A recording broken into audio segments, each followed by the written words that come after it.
Bonjour à tous, merci de nous rejoindre sur Eden TV, c'est Matin d'Eden qui a droit de citer et c'est parti pour 2 heures d'intenses moments d'information et de célébration de l'Eucharistie de la bonne humeur. Nous allons l'ouvrir, comme vous le savez, avec la une des canas qui ne sont pas venus ce matin. Puis après, ce sera le bulletin d'information et le conducteur de moto-taxi est bien au rendez-vous pour signer la rubrique « On vous aime ». Au menu du débat Faire croiser, nous allons nous intéresser à quelques décisions issues du Conseil des ministres tenu ce mercredi 21 mars 2018. Et bien évidemment, un dossier sensible auquel tout le monde s'attendait, mais qui a été le grand absent de ce Conseil des ministres, vous le savez, le fameux point inhérent à la défalcation qui n'a pas été évoqué par le Conseil des ministres. Pour en parler, ces 2 confrères de la presse écrite, un de la presse écrite et un autre de Soleil FM. Émergence Info, bien évidemment, le directeur de publication d'Émergence Info et un journaliste de Soleil FM pour signer le débat à faire croiser de ce matin, si tout va bien. Et puis après, on va vous proposer la chansonnette et la sélection d'Eden avec Arnaud Mori-Yagua et Ahmed Arikpa en face. Et Carlo François serait en ce moment même, vous le savez, en train de visiter, fouiller, analyser, collecter et traiter les informations sur les différentes plateformes internationales pour nous signer la revue Inter. James William Baguidi fait le même exercice cette fois-ci. Dans son cas, ce sera les clés du monde. Voilà l'essentiel de ce qui meublera, bien évidemment, ce numéro de matin d'Eden. Arnaud Mori-Yagua, bien à ma droite, est présent. Bonjour, Mori. Bonjour Freddy Loïs d'abord. Bonjour aux téléspectateurs de Eden TV, aux auditeurs de Diaspora FM. Avec vous, nous allons visiter la presse écrite locale, les différentes parutions, bien évidemment. Voici la une des journaux.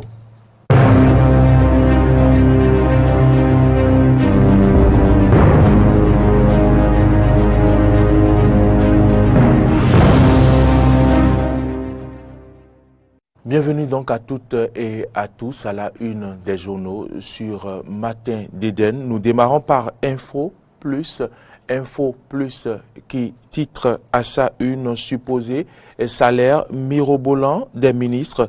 La Cour siffle la fin de la récréation et remet les pendules à l'heure. C'est allié à la page 3 de Info Plus.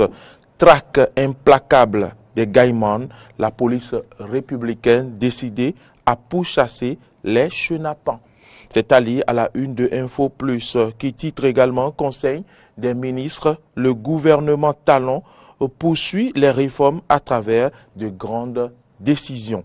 Le meilleur titre en manchette ce matin, Claudine Prudencio à propos du choix de la Chine pour la réalisation du projet ferroviaire Cotonou-Niamey. Le groupe Petroline reste serein. Point de suspension, il y a des droits que lui confèrent les décisions de justice. C'est à lire à la page du journal, la page 2 du journal Le Meilleur. Lutte contre la criminalité au Bénin. Le gouvernement met à la disposition de la population un numéro vert, le 117. Après la levée de motions de grève par le SG, IMP, des enseignants à la base protestent et suspendent Fabrice Moussounou. Bénin intelligent de ce 22 mars titre à sa une Claudine Prudencio au sujet du projet boucle ferroviaire. Le retrait de Petroline sera le résultat d'une négociation. C'est allié à la une de Bénin intelligent. Traque de la cybercriminalité par la police républicaine, l'artiste Blaze et plusieurs suspects interpellés. Des mises en garde du procureur Togbono, c'est à lire à la une de Bénin intelligent. L'actualité titre ce matin, supposé choix de la Chine par le Bénin et le Niger pour la réalisation du projet ferroviaire. Claudine Prudencio affiche la sérénité du groupe Petroline. Nous attendons d'être officiellement saisis des propositions des 2 États. Toujours à la une de l'actualité, faire du tourisme un pôle majeur de croissance économique au Bénin, des cabinets sélectionnés pour concrétiser la vision. L'actualité évoque également à sa une les crimes rituels et fausses nouvelles sur les réseaux sociaux. L'actualité écrit « Le parquet de Cotonou prend le taureau par les cornes ». La nation à présent. Crimes rituels et diffusion de fausses informations sur les réseaux sociaux, les mises en garde du parquet de Cotonou. Épanouissement des enfants placés quand les commerçantes des marchés s'impliquent. Toujours à la une du journal d'information du service public, affaire fétiche au CEG d'Outou, 3 élèves présumés auteurs interpellés. Et puis, nous passons à présent à la une de l'autre vision, supposé choix de la Chine pour le projet ferroviaire Bénin-Niger, le groupe Pétroline, serein et attentiste, les pertinentes clarifications de l'honorable Claudine Prudencio. Promotion du tourisme béninois, le projet de construction de musées entre dans sa phase active, 5 cabinets sélectionnés pour la mise en œuvre du projet. Kini, titre en manchette ce matin, Claudine Prudencio au sujet de la réalisation du projet de construction et de réhabilitation de la voie ferrée Cotonou-Niamey. Le groupe Pétroline a été jugé capable tant financièrement que techniquement. Gestion des déchets solides ménagers dans le Grand Nokoué, les entreprises les plus qualifiées recherchées. Toujours à la une de Kini, enseignement secondaire, technique et de la formation professionnelle, liste des enseignants dans l'administration déchargés de leurs fonctions. Le Béninois libéré, titre ce matin, retrait éventuel du groupe Pétroline du projet ferroviaire, Aoré attend la notification des 2 États. L'opérateur économique béninois reste ouvert à la négociation. Et puis toujours à la une du Béninois libéré, traque musclé contre l'anarque et la prolifération du fétiche de la mort Kennedy, la débandade, l'auteur de l'audio arrêté. C'est à lire à la une de quotidien Le Béninois libéré. Le matinal écrit à sa une, Prudencio sur le retrait éventuel de Pétroline du projet ferroviaire d'Ossou Aoré attend la notification des États. Point de suspension. Réforme sous le nouveau départ, Ulrich Baguidi fait confiance à Talon. Matin libre, titre ce matin en manchette, Claudine Prudencio sur le souhait du chef de l'État de dessaisir Pétroline et Bolloré du projet ferroviaire. Nous attendons d'être officiellement saisis. C'est allé à la une de Matin libre. Levée de la motion de grève par des SG de l'IMP, l'UNSTB condamne et surprend à Gossou vert. L'opinion aujourd'hui, Claudine Prudencio sur la question du projet de construction du chemin de fer Cotonou-Niamey. Le retrait éventuel de Pétroline n'a aucun lien avec celui de Bolloré. Transformation du Bénin Marina en un hôtel 5 étoiles et rénovation du CIC, une reconversion intelligente et moderne de 2 joyaux qui tombaient déjà en ruine. C'est à la une de l'opinion aujourd'hui. Défi info, titre, Madame Claudine Prudencio à propos de la publication du site, Madame Claudine Prudencio à propos de la publication du site challenge.fr au sujet du projet de construction et de réhabilitation de la voie ferrée Cotonou-Niamey. Nous attendons d'être officiellement saisis des propositions des 2 États. Lutte contre la corruption et l'impunité vers un partenariat entre la NLC et la justice. Lutte contre la corruption et l'impunité vers un partenariat entre la NLC et la justice, c'est allié à la une de Défi Info. La nouvelle génération de ce jeudi 22 mars titre 2 ans de la rupture, Ulrich Bagidi salue les courageuses réformes de Talon. Il appelle le peuple à la patience. Toujours à la une de la nouvelle génération, Madame Claudine Afiavi-Prudencio au sujet du projet ferroviaire Bénin-Niger et du choix de la Chine. Le groupe Petroline reste serein et attend la notification des deux États. Freddy Loris Davor pour finir avec la une des journaux sur Matin d'Éden de ce jeudi. L'informateur titre Madame Claudine Prudencio sur Diaspora FM à propos des polémiques sur la boucle ferroviaire Bénin-Niger. Petroline reste serein et attend la notification des deux États. Et puis, lutte contre la grande délinquance et la cybercriminalité. Et c'est à lire à la une de l'informateur. L'État doit passer à la saisine des biens mal acquis. Le procureur de la République réagit. Freddy Loris Davor, c'est ici que nous mettons un terme à la une des journaux sur Matin d'Éden de ce jeudi 22 mars 2018. Merci à toutes et à tous de l'avoir suivi. Merci Arnaud Maury Agoua. Je retiens essentiellement un titre. Lutte contre la criminalité. Le gouvernement met à disposition des populations un numéro vert. Et ce n'est pas tout. Vous nous l'avez fait suivre sur les à la une des différents quotidiens. Les cybercriminels, communément appelés au pays Gaïman, eh bien, ne dorment plus. Non. Oui, c'est effectif. Depuis cette déclaration d'un... Vous êtes allé jusqu'à citer, pas vous, mais un quotidien. Un quotidien. À citer nommément un artiste oui, très célèbre. Tout à fait. Oui. Tout à fait. Le quotidien a cité l'artiste Blaze qui serait interpellé avec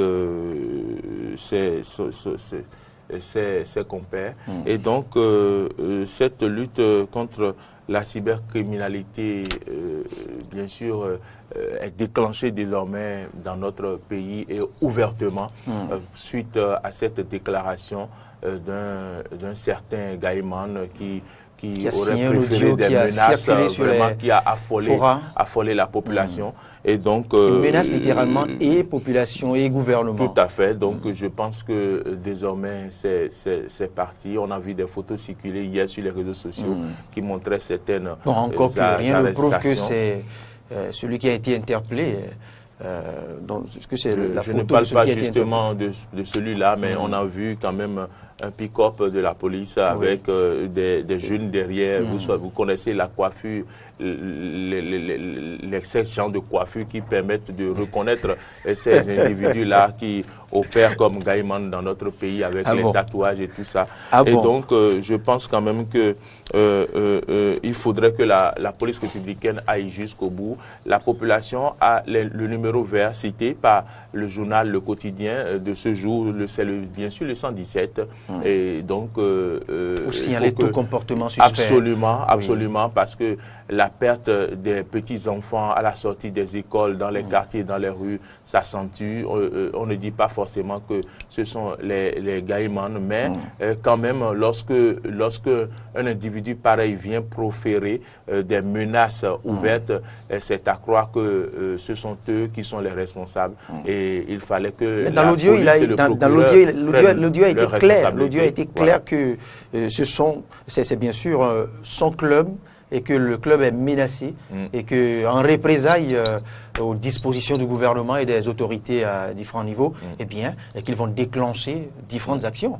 L'audio a été très clair sur ces détails. Je pense quand même que c'est inadmissible dans un pays comme le nôtre où chaque jour on parle de crimes de sang depuis plus de 2 semaines à la une de tous les journaux. Il faut lire enlèvement d'un mineur à tel endroit, crime de sang à tel autre endroit et ça circule. Mais il faut rappeler que le procureur aussi a notifié que ceux qui font circuler de fausses informations, désormais seront passibles de peine.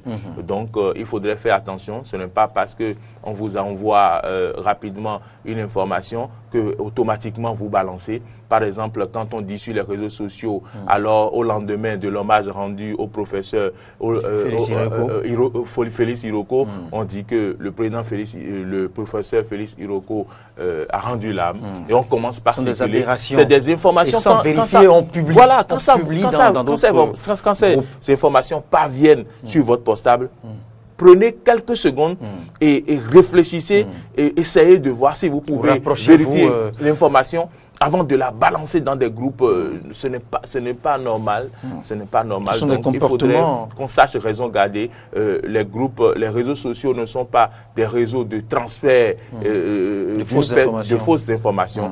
Donc, il faudrait qu'on fasse l'effort désormais. Sinon, malheureusement, vous serez bien sûr propriétaire de votre portable, celui qui aurait acheté votre portable, celui qui aurait installé votre WhatsApp, et pourtant, vous irez devant la justice pour relais de fausses informations.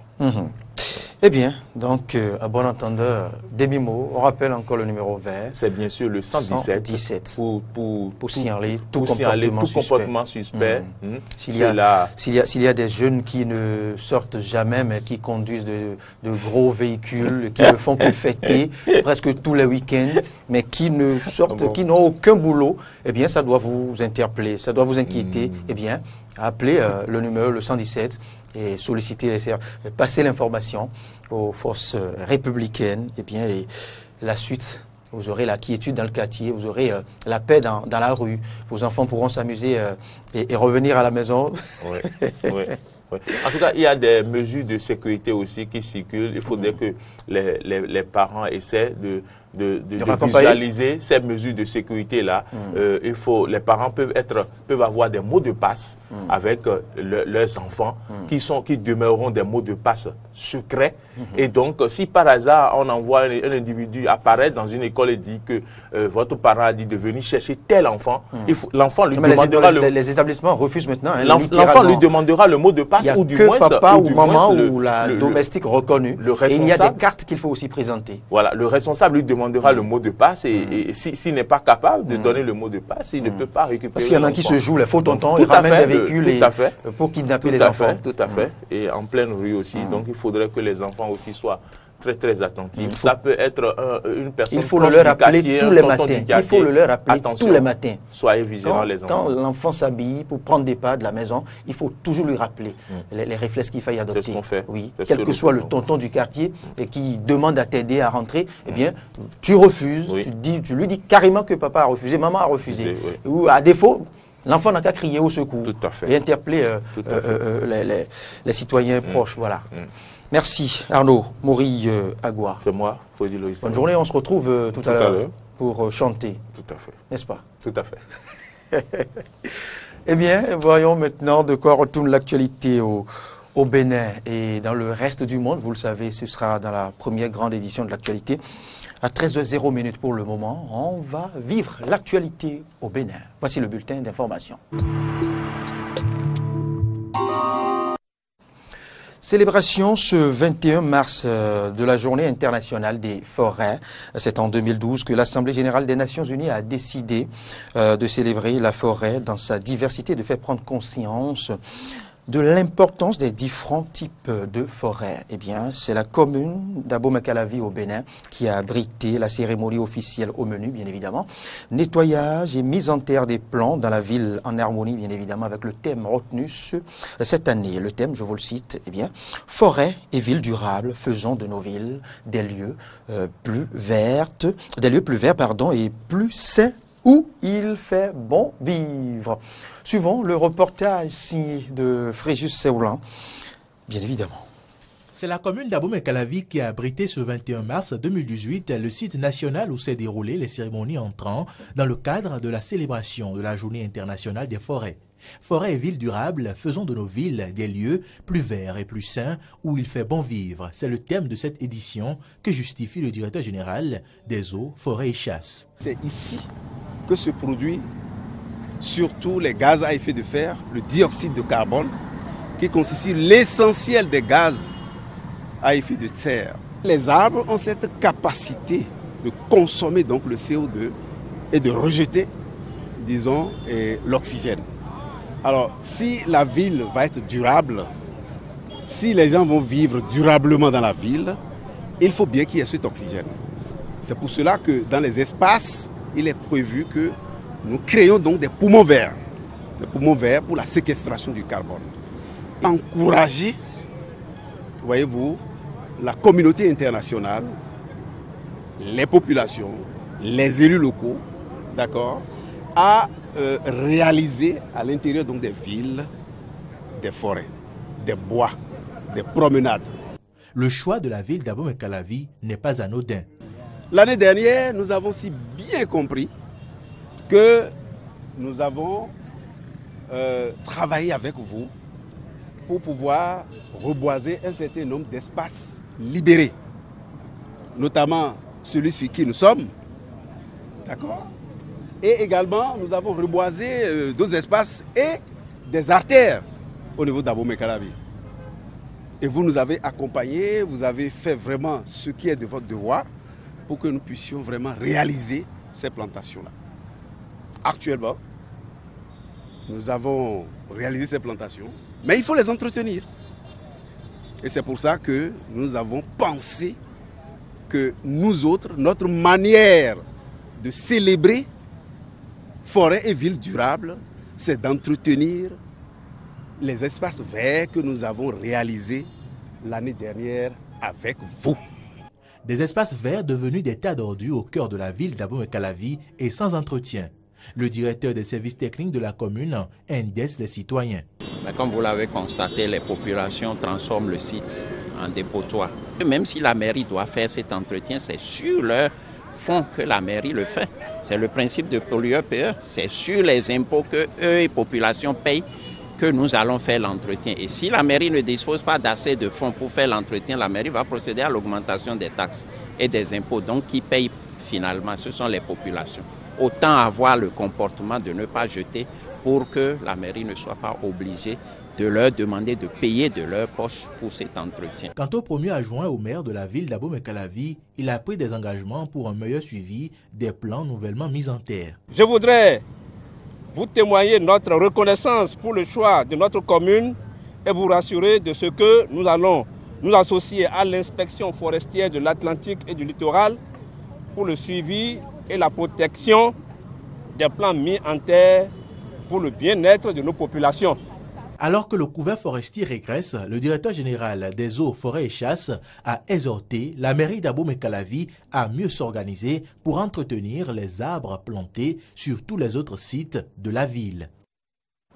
Poursuivons ce point de l'actualité au plan national. Vous l'avez suivi il y a de cela quelques semaines, l'assassinat du petit Bouba en Côte d'Ivoire. L'actualité ces derniers jours au Bénin est fortement, pendant ce temps, marquée par une série de crimes rituels, en particulier des enfants. Face à ces actes crapuleux que rien ne justifie, Eden TV a décidé d'interroger des citoyens sur la perception de ces pratiques et sur les précautions qu'ils prennent pour protéger leurs enfants. Ceux qui nous ont répondu l'ont fait au micro de Laurent Roland Toninquès et Fiacre Voitan. C'est Ohuno qui les aide à avoir ce fétiche-là ou bien ce beau-là ou bien ce vaudou-là qu'il faut s'attaquer.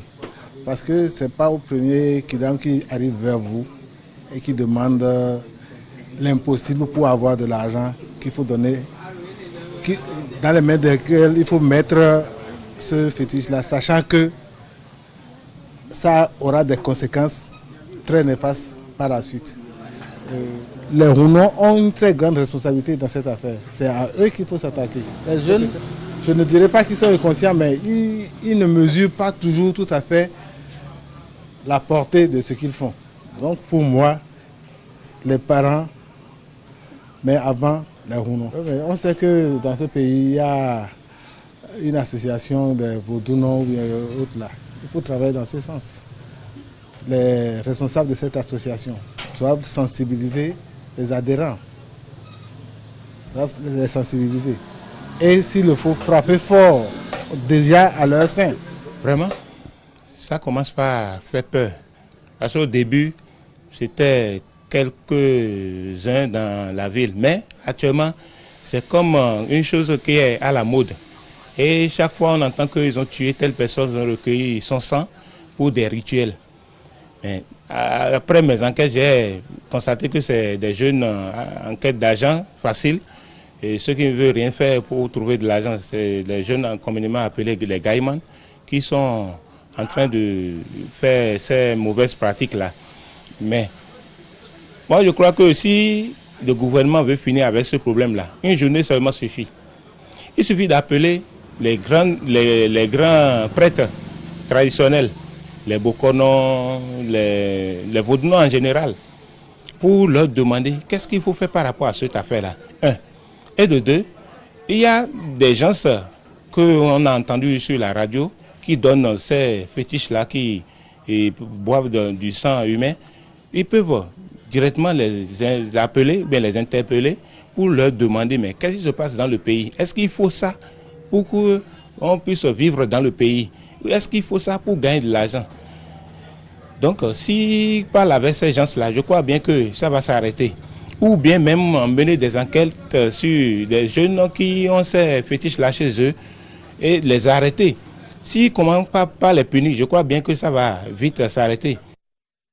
Autre volet à présent, encore un mois, quelques jours, et le recensement administratif à vocation d'identification de la population RAVIP prendra fin dans sa phase actuelle. À Glodibé, dans la commune d'Abomey-Calavi, l'engouement des populations reste intact à ces derniers, à cette avant-veille, bien évidemment, de la clôture du RAVIP. Pour le savoir, François Carnot et Fiacre Voitan y ont fait une descente. Démarré le 1er novembre 2017 sur l'ensemble du territoire national, le recensement administratif à vocation d'identification de la population RAVIP suit son cours dans chacune des communes du Bénin. À presque un mois de la fin de l'opération, dans la commune d'Abomey-Calavi, plus précisément dans l'arrondissement de Glodibé, le taux d'enrôlement est estimable à 80%. C'est ce que nous confie Bassabi Issifou, Nouroudine, agent formulaire. Par rapport au recensement qu'on a eu à faire depuis le début de l'opération, on peut estimer que le taux qu'on a eu à faire, ça avoisine à 80% comme ça, depuis le démarrage de l'opération. Une opération qui n'est pas sans difficulté pour les agents formulaires. Oui, les difficultés qu'on a eu à rencontrer, bon, ça c'est par rapport... En tout cas, les gens ne maîtrisent pas, ne connaissent pas les informations qui figurent sur les fiches, à savoir la date et le lieu de naissance de leurs parents. Et surtout ça.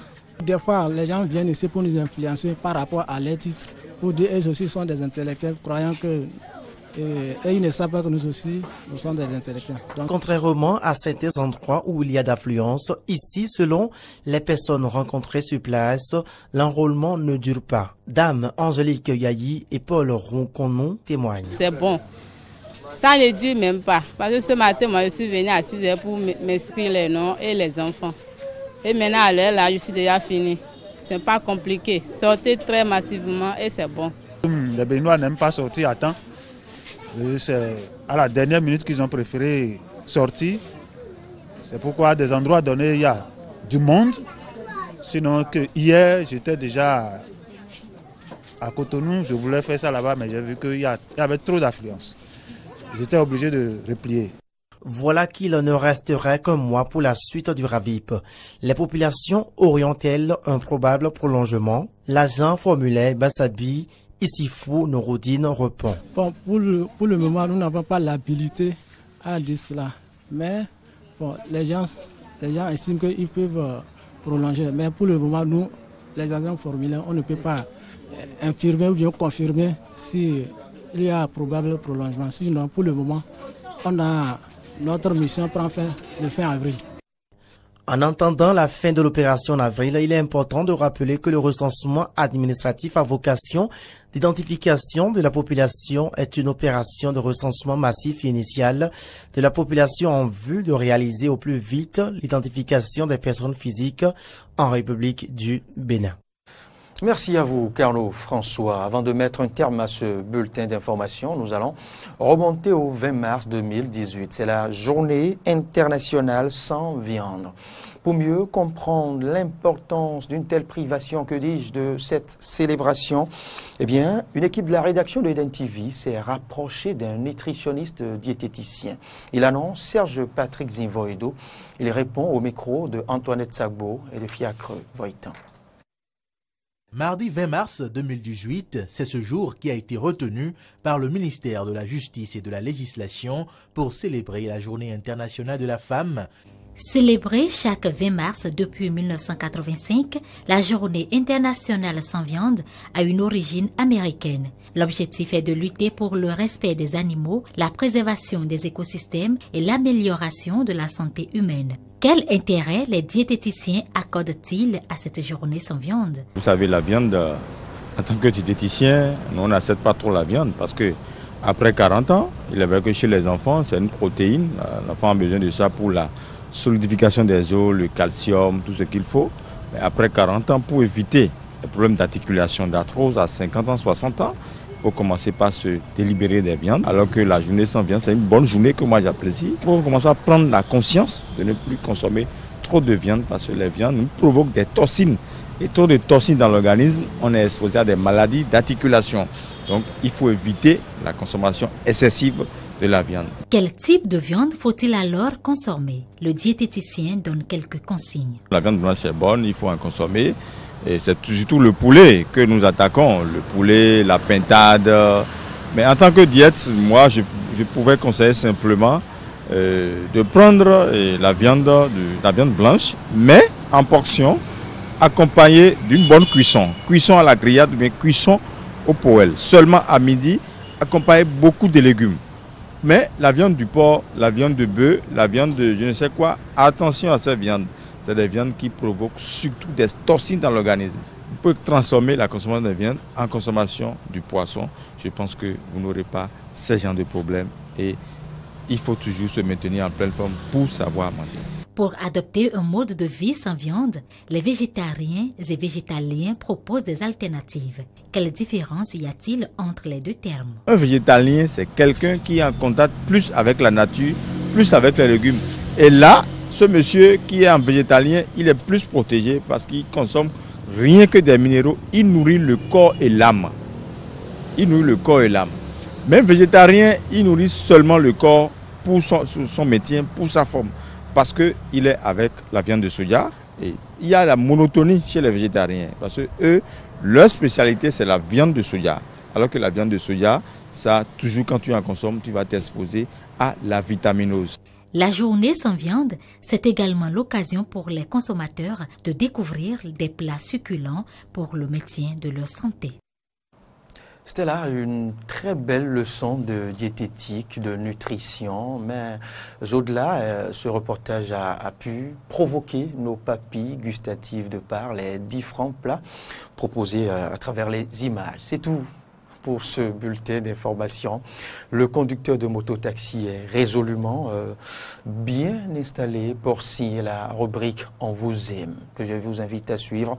Juste après la rubrique « On vous aime », eh bien, on va se retrouver dans le grand débat faire croiser avec Joël Tchoubé, journaliste à Soleil FM, et Cyriac Dekenou, il est directeur de publication de Émergence Info. Les deux, eh bien, essaieront d'analyser quelques décisions issues du Conseil des ministres tenu ce mercredi 21 mars 2018. Et puis, vous le savez, au menu de ce Conseil des ministres, bien évidemment, il y a au menu des points, j'allais dire, abordés dans ce conseil, au cours de ce Conseil des ministres. Il y a un grand absent, la défalcation, les retenues sur salaire qui n'ont pas été évoquées. On en parle aussi, on parlera aussi de l'incompréhension qu'on note entre différentes branches de syndicats de l'enseignement primaire et maternel.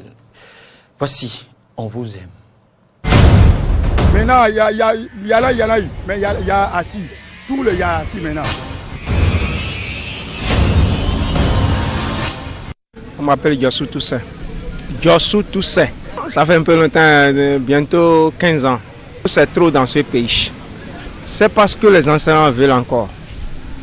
Sinon, ils sont en train de faire de mal à la population, aux parents d'élèves. C'est parce qu'ils sont en train de faire à M. Patrice Talon. Parce que les gens ont acheté des fournitures, ils ont payé des contributions et maintenant, ils vont fermer les universités. Mais où allons-nous? Ceux qui sont en train de faire ces choses maintenant, leurs enfants ne sont pas au Bénin. La plupart de leurs enfants sont en extérieur. Maintenant, ils sont en train de nous tuer. Nous qui souffrons avant de payer les contributions, avant d'acheter les fournitures à nos enfants, ils sont en train de nous tuer. Moi, je vois que les enseignants ne veulent pas de bien pour ce pays, le Bénin. Il faut que Monsieur le Président Patrice Talon les traite dur. Avant, on a défaqué et ils sont en train de murmurer. Pour cette fois-ci, ce ne serait pas la défacation. S'il a eu lieu, si on peut trouver d'autres enseignants, il serait mieux de les radier. C'est ce que moi, je vais leur dire. Trop, c'est trop dans ce pays. Si ça ne tenait qu'à moi seul, moi, je vais les radier. Trop, c'est trop. Chaque fois, c'est les enseignants. Chaque fois, c'est les enseignants. Et ils ne cessent jamais de réclamer. Pourquoi? Ils ne sont pas les seuls fonctionnaires au Bénin. Donc, ils sont en train d'arriérer le pays.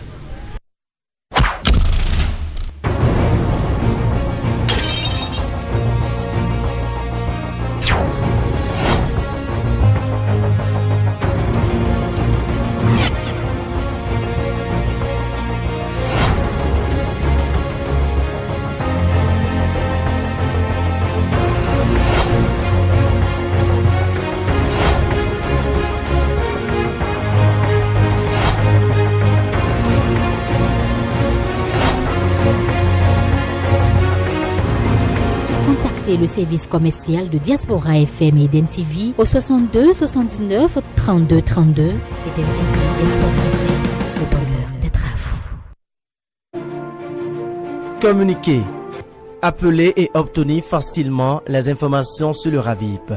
L'Agence nationale de traitement ANT et le comité technique de pilotage du RAVIP, CTP RAVIP, informent le public que toute personne, où qu'elle soit, connectée ou non, peut demander facilement et obtenir des précisions sur le RAVIP. Les différents centres d'enrôlement, pièces à présenter pour se faire recenser, protocole d'enrôlement, peut appeler le 7016 à 2 francs la seconde depuis les réseaux GSM, Move et MTN. Le RAVIP est à leur écoute tous les jours de 8h à 19h sans interruption.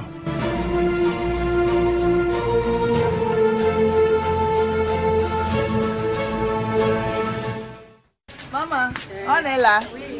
Mes soeurs, nous avions décidé de ne pas nous faire recenser concernant leur histoire de RAVIP. Oui. Moi, j'ai fini par le faire. Ah bon. Nous savions que tu allais nous trahir. Pourquoi tu es comme ça? Non, ne prends pas ça ainsi, ma soeur. C'est mon grand frère qui réside en Europe qui m'a demandé d'aller le plus vite possible le faire. Ah bon? Mais à ce qu'il paraît, ceci a beaucoup d'avantages. Ah bon? Oui, ce recensement a vocation d'identification de la population. C'est la base même du développement. Avec ce recensement au RAVIP, tu auras un numéro unique t'identifiant de ton vivant jusqu'à ta mort. Et désormais, plus de tracasseries administratives. Chacun de nous aura sa carte unique qui lui facilitera l'accès au microcrédit. Services sociaux. Tu veux dire que les microcrédits aussi sont assurés par cette carte unique? Évidemment, ma soeur. Mais qu'attendons-nous alors? RAVIP direct. Je vais de se faire chercher mon mari et mes enfants pour qu'on aille se faire recenser. Nul n'a le droit d'être heureux seul. Moi, j'irai sensibiliser tous les gens du marché. Tu as raison. Allons, on y va. Bon, ma fille, tu es concernée. Hein? Au retour, là, toi aussi, tu vas aller. Bon, venez. Ceci est un message de l'Agence nationale de traitement et du comité technique de pilotage du recensement administratif à vocation d'identification.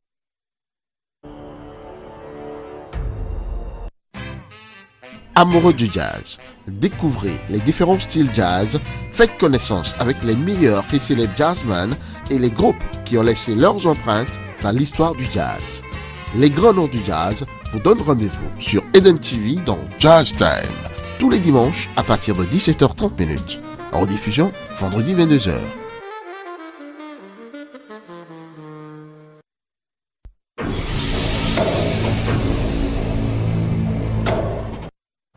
Bienvenue dans ce débat fait croisé qui regroupe autour de ce plateau deux professionnels des médias, Joël Djobé de la rédaction de la radiodiffusion Soleil FM et Cyriaque Dekenou, il est directeur de publication de Émergence Info, donc la radio face à la presse écrite. Le match se jouera ainsi, vous l'avez compris. Bonjour Monsieur Dekenou Cyriaque. Bonjour Monsieur le journaliste. Merci pour la disponibilité. C'est pour la toute première fois que vous nous rendez visite. Vraiment, oui, vraiment, c'est pour la toute première fois. D'accord. C'est votre baptême de feu. Oui, il y a déjà, je crois, plus d'une fois déjà, Joël Djobé, bonjour. Bonjour Loris, bonjour à ceux-là qui nous suivent actuellement. Comment se porte Soleil FM? Soleil FM se porte super bien, même si super bien. C'est une radio qui est actuellement prise aux mains donc des pirates. Non, c'est ça, je pense que ça c'est terminé. Vous-même, vous l'avez reconnu. Sur vos antennes. Ce n'est pas Allez, ça n'est pas le menu de notre débat à faire croiser. Le menu, vous le savez, c'est bien quelques points du Conseil des ministres. Et le point, je dirais, capital, c'est l'absence, bien évidemment, je dirais, aucune décision ne s'est intéressée au fameux point. À la fameuse défalcation, aux fameux retenues sur salaire. On s'attendait à ce que le grand rendez-vous hebdomadaire des membres du gouvernement et du président de la République s'intéresse, s'appuie sur ce point, sur cette défalcation qui secoue le monde syndical au Bénin. Eh bien, le gouvernement ne s'y est pas intéressé, ou peut-être pas. Le gouvernement n'est peut-être pas prêt encore à se prononcer. Toujours est-il que le compte-rendu livré hier par le garde des Sceaux, le ministre Joseph Djokbeno, ministre de la Justice Joseph Djokbeno, eh bien, n'a pas fait état, bien évidemment, de ce point, de cette défalcation. Vous l'avez suivi comme moi, chers confrères. On va s'y intéresser. Mais avant de revenir à ce point, à l'absence du point inhérent à la défalcation, on va s'intéresser d'abord à cette grosse incompréhension qui règne maintenant dans le monde syndical au Bénin. Vous l'avez suivi il y a quelques jours, eh bien, une branche des syndicats, de l'enseignement maternel et primaire a levé sa motion de grève, a suspendu son mouvement de grève, et quelques heures après, je dirais juste le lendemain, eh bien, on a suivi d'autres syndicalistes de cette même famille qui sont montés au créneau pour dire que c'est plutôt leur grève qu'ils ont suspendue, pas la grève en général. Alors, qu'est-ce qui explique cette incompréhension, je dirais, cette nébuleuse qui règne maintenant dans le monde syndical au Bénin? Bon, je pense que nous avons tous suivi effectivement cette incompréhension-là qui a surgi, pour ne pas dire, à refaire surface. Parce que ce que vous dénoncez là, ou bien ce à quoi vous faites allusion là, ce n'est pas pour une première fois que cela survient donc au Bénin. Rappelez-vous que sous les heures chaudes donc de la gouvernance de Boni Yayi, l'ancien chef de l'État, il y avait eu donc ce qu'on a appelé les syndicats jaunes. C'est-à-dire que dans une corporation, lorsque le pouvoir en place, le régime en place, face auquel les travailleurs qui brandissent donc l'arme donc de la grève, lorsque le régime se trouve donc confiné dans une certaine surface et ne sachant plus forcément à quel sein se vouer, la trouvaille, c'est d'infiltrer le monde syndical, de susciter la création d'autres syndicats en opposition aux syndicats existants qui sont porteurs des motions de grève. Donc, sous le vocable... Pourquoi pensez-vous à une infiltration? Non, non, suivez bien mon raisonnement. Je fais l'effort de vous ramener donc dans le passé pour vous montrer que ce n'est pas pour une première fois que nous allons assister, nous assistons à ces levées de motions de grève d'une certaine branche, d'une certaine faction des syndicalistes, et que le lendemain, que d'autres branches se lèvent pour dire effectivement eux ou bien elles se démarquent de ce que leurs confrères ont eu donc à faire. Donc, sous Boni Yayi, hier, nous avons eu des syndicats jaunes. dans le rang de la justice, vous avez ce qu'on a appelé l'AMAB, qui était un groupuscule donc de magistrats en opposition radicale avec l'UNAMAB. Maintenant, avec le temps, ça s'est estompé leur mouvement. Ainsi de suite, donc dans les différents ministères sectoriels, il y a également des syndicats parallèles qui se créent et qui font le combat. Maintenant, ici, ce de quoi il est question, c'est que si hier, c'est à des syndicats jaunes qu'on a assisté, qui ont essayé donc de foutre en l'air le mouvement syndical, en tout cas le bloc des syndicalistes. Aujourd'hui, ce sont donc des factions qui ont estimé, en tout cas dans une minorité, pour ce que j'ai pu lire, dans une certaine minorité, qui ont estimé qu'ils pouvaient surseoir ou bien suspendre les motions de grève actuellement en cours au Bénin.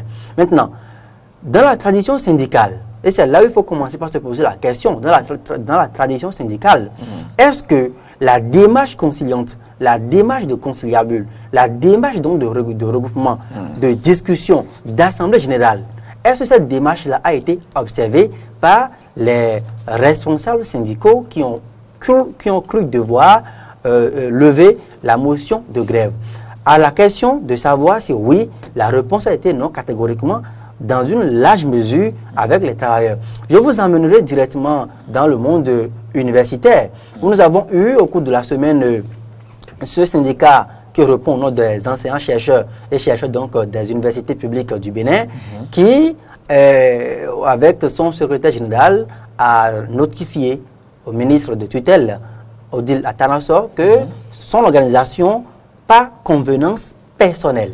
Voilà donc le motif avancé par le secrétaire général de ce syndicat-là pour lever la motion. Personnellement, nous sommes des journalistes.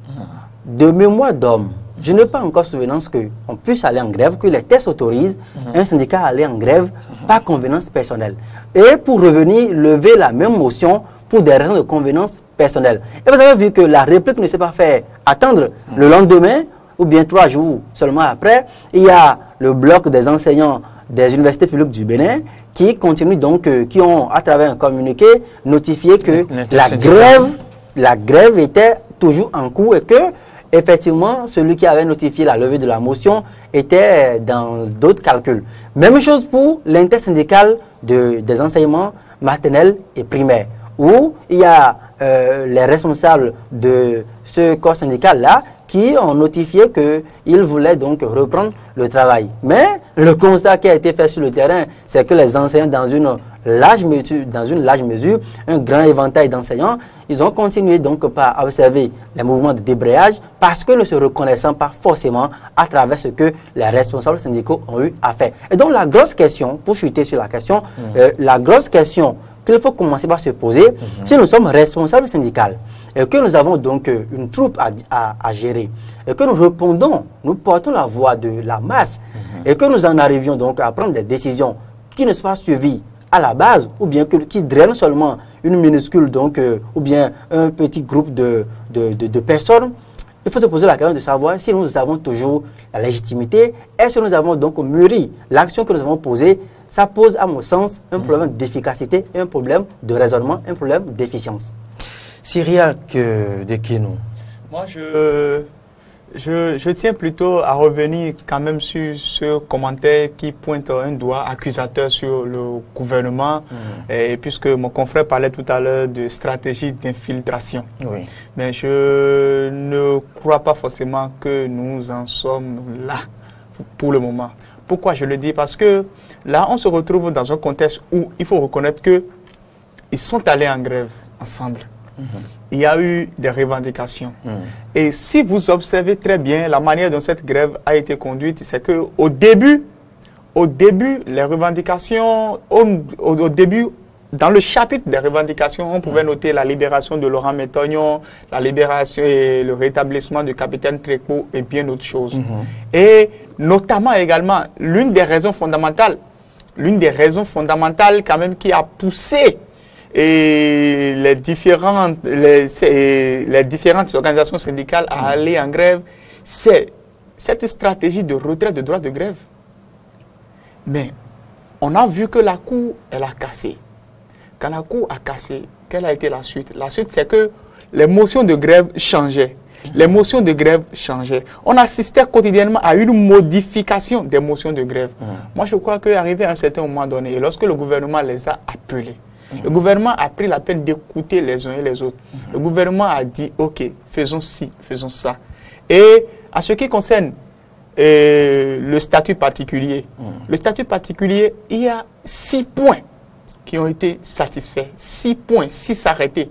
6 arrêtés qui ont été signés, 6 arrêtés que le gouvernement s'engage à signer quand même pour pouvoir les satisfaire en ce qui concerne le statut particulier.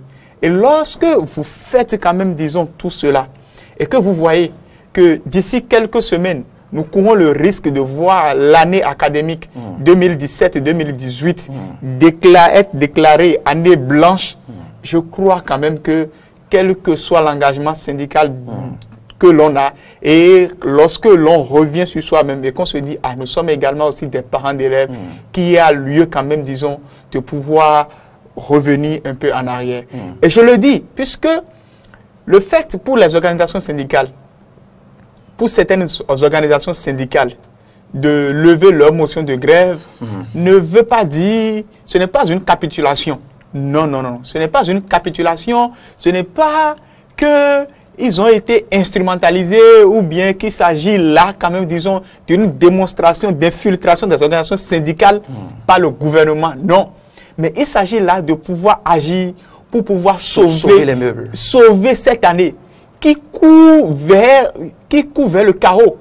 Et ça, il faut le dire. Et même s'il arrivait que toutes les revendications de ces organisations syndicales étaient satisfaites, si toutes ces revendications étaient satisfaites, est-ce que nous sommes sûrs que le nombre de mois, le nombre de semaines que les enseignants ont passé à la maison, que nos enfants ont passé à la maison, que les enseignants pourront les rattraper pour que nous puissions véritablement avoir quand même, disons, des résultats qui sont à la hauteur des attentes?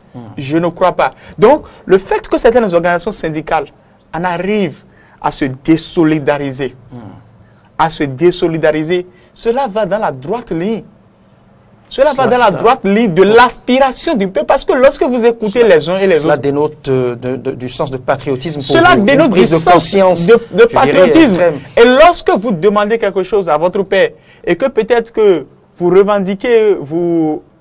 revendiquez 5 choses, et que sur les 5 choses, on vous accorde 3, vous pouvez quand même dire, OK, retournons d'abord et laissons le temps au gouvernement de pouvoir analyser les choses. Autre chose. Mais ici, les syndicalistes vous diront qu'ils n'ont eu aucun point satisfait. Mais comment est-ce qu'ils n'ont eu aucun point? Parce que tous les points, ces différents points maintenant se cachent, sont dissous maintenant dans un seul gros point qu'est la défalcation, qui bloque toute négociation. Moi, personnellement, j'aimerais beaucoup plus appeler nos organisations syndicales on va revenir à mieux appréhender ce qui nous attend. Vous savez quoi? L'imbroglio dans lequel on se retrouve aujourd'hui, les organisations syndicales ne peuvent s'en prendre qu'à elles-mêmes. Pourquoi? Lorsque dès le début, vous n'êtes pas constant dans ce que vous demandez. Vous pensez? Oui. Lorsque vous n'êtes pas constant dans ce que vous demandez. Parce que lorsque vous allez en grève, parce qu'il y a eu quand même, disons, une tentative, ou bien c'est qu'il y a eu quand même, disons, une tentative de retrait de droit de grève. Et que, sur ce point... Il n'y a pas une tentative, il y a une loi. Bon, OK, c'est qu'il y a eu quand même une loi qui a été votée à l'Assemblée nationale. Et que c'est surtout ça qui a motivé le fait d'aller en grève. Et que par la suite, vous avez eu une certaine satisfaction par rapport à ça. Le mieux, c'est de savoir faire tout là. Moi, c'est vrai. Donc, au lendemain de la décision de la Cour, je ne suis pas partisan du gouvernement, mais également aussi, c'est que je ne suis pas un adepte du va-t-en-guerre. Le va-t-en-guerre et ce jusqu'au-boutisme que nous sommes en train d'observer de part et d'autre risque de nous coûter très cher. Georges Choubé. Oui, je voudrais quand même que nous puissions faire l'effort de ne pas semer donc le doute dans la tête donc de ceux qui nous suivent actuellement. Je pense que je ne suis pas un partisan de ce sentiment d'apatridie parce que quand vous écoutez un peu ce qui se dit dernièrement, lorsque vous vous positionnez, vous prenez du recul pour apprécier donc la position à la fois du gouvernement et à la fois des centrales et confédérations syndicales. Il y a des personnes qui pensent que voilà qu'il y a des apatrides donc dans la République. Vous savez que moi je ne suis pas... Cela laisse transparaître. Non, moi je ne voudrais pas être émotionnel. Parce que sur des questions cruciales, il ne faut pas être émotionnel. Et donc, je dis, par exemple, comment vous pouvez comprendre qu'une organisation syndicale dise qu'elle lève la motion de grève par convenance personnelle. C'est aberrant.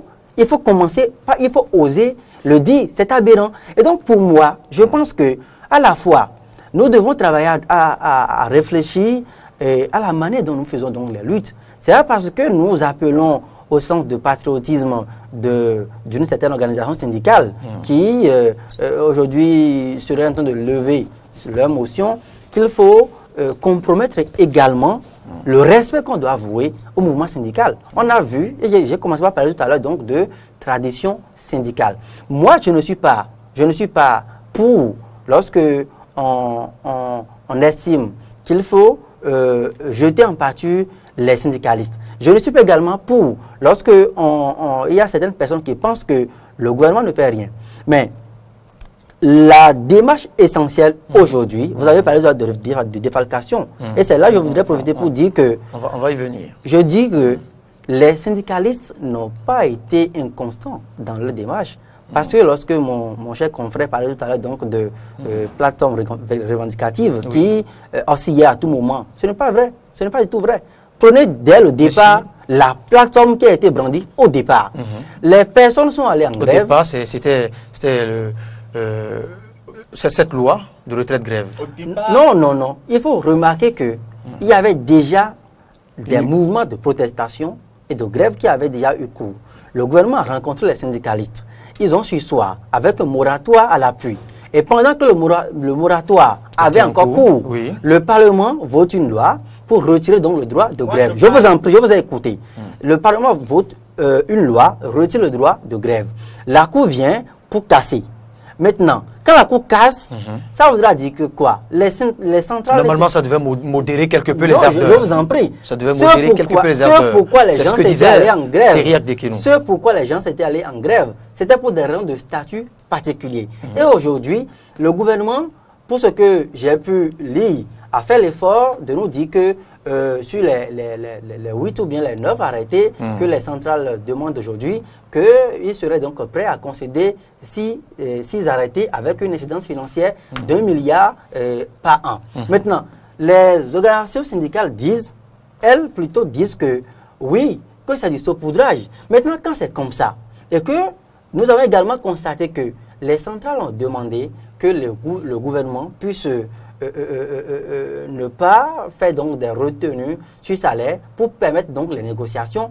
Je pense que la démarche qui serait donc raisonnable, c'est que à la fois le gouvernement qui aujourd'hui affiche une certaine intransigeance dans la gestion de ce dossier, parce qu'on continue d'estimer qu'on ne doit pas rétrocéder donc les salaires donc défalqués. Maintenant, est-ce que mon cher confrère voudrait dire aujourd'hui, parce que la question préjudicielle qui a été avancée par les centrales, c'est que quoi? Elles sont disponibles pour discuter, pour reprendre même si au besoin le travail. Mais on demande juste au gouvernement, voilà, retrocéder donc les défalcations. Et le gouvernement a été aussi clair. Le gouvernement a dit qu'il reprenne. Non, le gouvernement n'a pas refusé. Le gouvernement n'a pas refusé de revenir sur la défalcation. Je ne voudrais pas. C'est que évitons les amalgames. Et ce que je voudrais dire, le gouvernement n'a en aucun cas refusé de retrocéder les défalcations. Vous l'avez suivi à quelle occasion? Mais qu'est-ce que le gouvernement a dit? Lorsque vous lisez le discours du ministre Abdoulaye Biotchane, à la fin de leur dernière rencontre, qu'est-ce que le ministre a dit? Il a dit que la proposition du gouvernement, c'est la suivante. Commencer les cours, recommencer les cours, et nous allons poursuivre les négociations. Et ce qui est grave, et ce qui est grave, c'est le fait que, vous voyez, c'est que ceux qui font les négociations, c'est à peine quelques têtes. Mais quelques têtes, lorsque ces quelques têtes sont en train de faire les négociations avec le gouvernement, mais il faut que les milliers d'enseignants, montrant leur bonne foi, recommencent les cours. Cela n'empêche pas la suite des négociations. Et c'est ce que le gouvernement a dit. Et moi, je crois plutôt... Ça ne fonctionne pas comme ça. Et moi, je crois plutôt que c'est une démarche beaucoup plus responsable. Pourquoi? Vous pouvez entamer et continuer les négociations. Maintenant, si à l'issue des négociations, ce que vous êtes en train de demander au gouvernement, vous ne l'obtenez pas, alors tout le monde peut finalement dire maintenant, les enseignants ont quand même adopté une démarche républicaine, une démarche patriotique. Et c'est ce que je suis en train de recommencer les cours. Et du moment où le gouvernement a déjà témoigné sa bonne foi, et sur les 9 arrêtés, le gouvernement s'est mis déjà dans les dispositions requises pour pouvoir signer 6 arrêtés. Je crois que la question des défalcations, qui n'était pas une question, qui n'était pas une question, qui faisait partie des revendications, des principales revendications, devrait être quand même, disons, une question secondaire qu'on devrait aborder par la suite. Le risque, si vous permettez, je dois réagir rapidement sur la question. Oui. Vous savez, dans notre pays, le Bénin, il y a une polémique qui enfle depuis quelque temps. Vous savez, pour des droits acquis, lorsque vous allez en grève pour des droits acquis, la défalcation, quand vous opérez une défalcation, cette défalcation est illégale.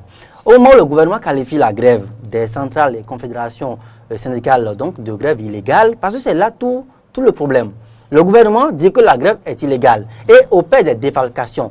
Les centrales et confédérations disent que la grève est légale parce qu'elle a été déclenchée pour des droits acquis. Donc, je pense que lorsque la motion première a été déposée, les syndicalistes n'avaient pas en ce moment-là eu des défalcations. Donc, c'est chemin faisant qu'il y a eu des défalcations. Mais je voudrais également ajouter quelque chose. Lorsque mon cher confrère dit, quand il dit par exemple que le gouvernement a témoigné sa bonne foi et que le gouvernement a demandé aux travailleurs de reprendre, quitte maintenant à revoir et à revenir donc sur cette question, écoutez, le monde syndical est organisé. Ça ne fonctionne pas comme ça. La base ne suit que le mot d'ordre donc des tests de pont.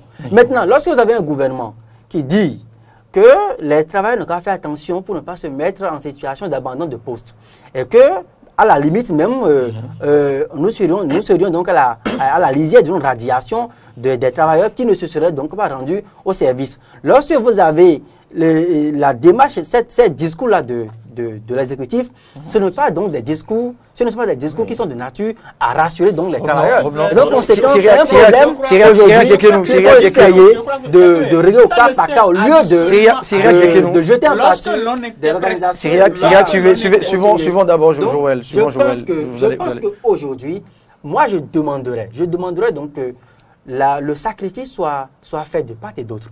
À la fois dans le rang des syndicalistes que dans le rang du gouvernement. Aujourd'hui, vous avez dit, qu'est-ce qui bloque les négociations? C'est la question des défalcations. Maintenant, ce qui ne devait pas être. Ça ne devait même pas être le cas. Maintenant, moi, je voudrais savoir aujourd'hui, qu'est-ce qui empêche le gouvernement de rétrocéder les défalcations opérées pour que les discussions continuent? Si je vous posez la même question, qu'est-ce qui empêche les travailleurs de reprendre les Non, mais moi, je vous poserai la question de savoir. Je vais vous poser la question de savoir, et justement.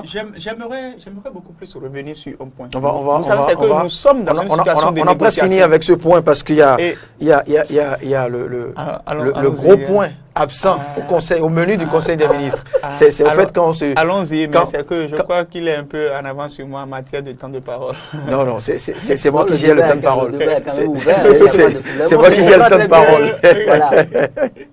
Alors, je disais à l'entame du débat fait croiser que nous allons nous intéresser à quelques points qui ont meublé le Conseil des ministres tenu hier. Vous avez suivi le compte-rendu lu, majestueusement lu par le garde des Sceaux, le ministre Joseph Diogbenou. Eh bien, au menu de ces différents points, plutôt, on a constaté un grand absent. C'est bien la fameuse question des défalcations. On s'attendait à ce que cette question occupe un petit pan ou un petit chapitre du menu de ce Conseil des ministres. C'est Joël qui prend d'abord. Oui, merci donc pour m'avoir redonné donc la parole sur cette question. Voilà, ça revient encore à ce que je disais il y a un instant. C'est en cela que moi, j'ai du mal. Je fais l'effort quand même de pouvoir comprendre la démarche du gouvernement en la matière pour un dénouement heureux de la crise. Je chronomètre, hein, parce que oui, Cyriaque Deké nous disait tout à l'heure qu'il n'a pas eu le même temps de... Maintenant, un conseil des ministres, puisque quand vous suivez encore le discours, quand vous relisez le discours du ministre en charge donc, du développement qui conduit les négociations avec les centrales et confédérations syndicales, il disait que la question sera laissée à l'appréciation du conseil des ministres. Je le comprends parce qu'un ministre, c'est un délégué donc, du chef de l'État. Il n'a pas donc la plénitude donc, des pouvoirs pour décider. Il n'a pas non plus dit que le prochain conseil des ministres... Non, il ne l'a pas dit. Mais c'est en cela que je voudrais m'associer volontiers à mon cher ami qui parlait donc de l'année blanche qui nous guette. Le spectre donc, de l'année blanche qui plane donc aujourd'hui au Bénin. Maintenant, est-ce que... ne menace pas que le gouvernement? Non, mais tout le monde, justement. Mais nous avons mandaté des personnes pour nous gérer. Et donc, en raison donc, du temps pressant et de l'enjeu, moi, je pense qu'il serait plus raisonnable quand même de traiter cette question-là en procédure d'urgence en conseil des ministres. Parce que le ministre lui-même a dit que la question donc sera laissée à la présidence du conseil des ministres. Maintenant, moi, j'ai été surpris que parmi, au cours donc, du point de presse d'hier, que le gouvernement n'ait pas eu à consacrer, ne serait-ce que des bribes de lettres et en alphabet de la langue française à ce point-là précis. Maintenant, quand vous avez des éléments comme ça, est-ce à dire que vous voulez demander aux travailleurs de comprendre que oui, le gouvernement a à cœur la situation, que le gouvernement aurait donc envie que ça soit vite réglé. Donc autant de questions qui subsistent aujourd'hui dans la tête donc, des citoyens. Cyriaque Deké. Je crois que le fait que le gouvernement, au cours du point de presse du Conseil des ministres, notamment exécuté par le ministre Joseph Djokbenou, que le gouvernement ne soit pas revenu sur la question des défalcations ou bien la question de la grève. Cela dénote du fait qu'il n'y a pas que ça dans la République. Vous savez, moi, je dis toujours une chose. J'ai vu quand même un certain nombre de personnes, bon, c'est que des gens qui ont commencé par dire « Ah, on attendait le gouvernement sur le sujet et autres là ». Non, je crois que ces interprétations, ce sont des interprétations au premier degré. Puisque le fait que le ministre d'État ait pris la peine de dire que le Conseil des ministres avisera par la suite, ne voudrait pas dire que c'est au cours du prochain Conseil des ministres que les décisions sortiront. Non. Et peut-être qu'il y a eu quand même, disons déjà, des décisions, ou bien qu'il y a eu quand même des démarches que le gouvernement peut-être entreprend et qui, au cours de la semaine, que ce conseil d'hier pouvait annoncer? Pas forcément, pas forcément. Nous sommes dans un contexte de négociation. J'ai bien dit pouvait. Et vous savez, c'est que ce que moi je dis, c'est qu'il y a plusieurs facteurs que nous, peut-être acteurs qui sommes en dehors de ce conflit-là, que nous ne percevons pas. Vous voyez? Mais cette démarche-là, à pouvoir vouloir également aussi trop communiquer là-dessus, c'est peut-être, c'est une démarche, ce n'est pas de ça que nous avons besoin actuellement. Mais nous avons besoin à ce que les différents acteurs, quand même, disons, puissent revenir à la table de négociation et que les différents acteurs puissent quand même se comprendre. L'autre chose que j'aimerais également souligner, c'est le fait que le gouvernement ne se prononce pas là-dessus hier dénote du fait que c'est que le gouvernement a fait l'essentiel des concessions. Vous allez voir qu'au début, en ce qui concerne le statut particulier, le gouvernement n'était pas d'accord. Mais par la suite, le gouvernement a accepté signer 6 arrêtés. Donc le gouvernement a déjà fait des concessions. Vous voyez? Et si on doit consacrer tout le temps, on a entamé l'année 2018 avec la situation des grèves. Et presque tous les conseils des ministres étaient consacrés à ça. Et nous allons également encore continuer à ça? Non, je crois qu'il faut que chacune des parties puisse quand même revenir à la raison. Le gouvernement est en train déjà de faire les démarches. Et je ne crois pas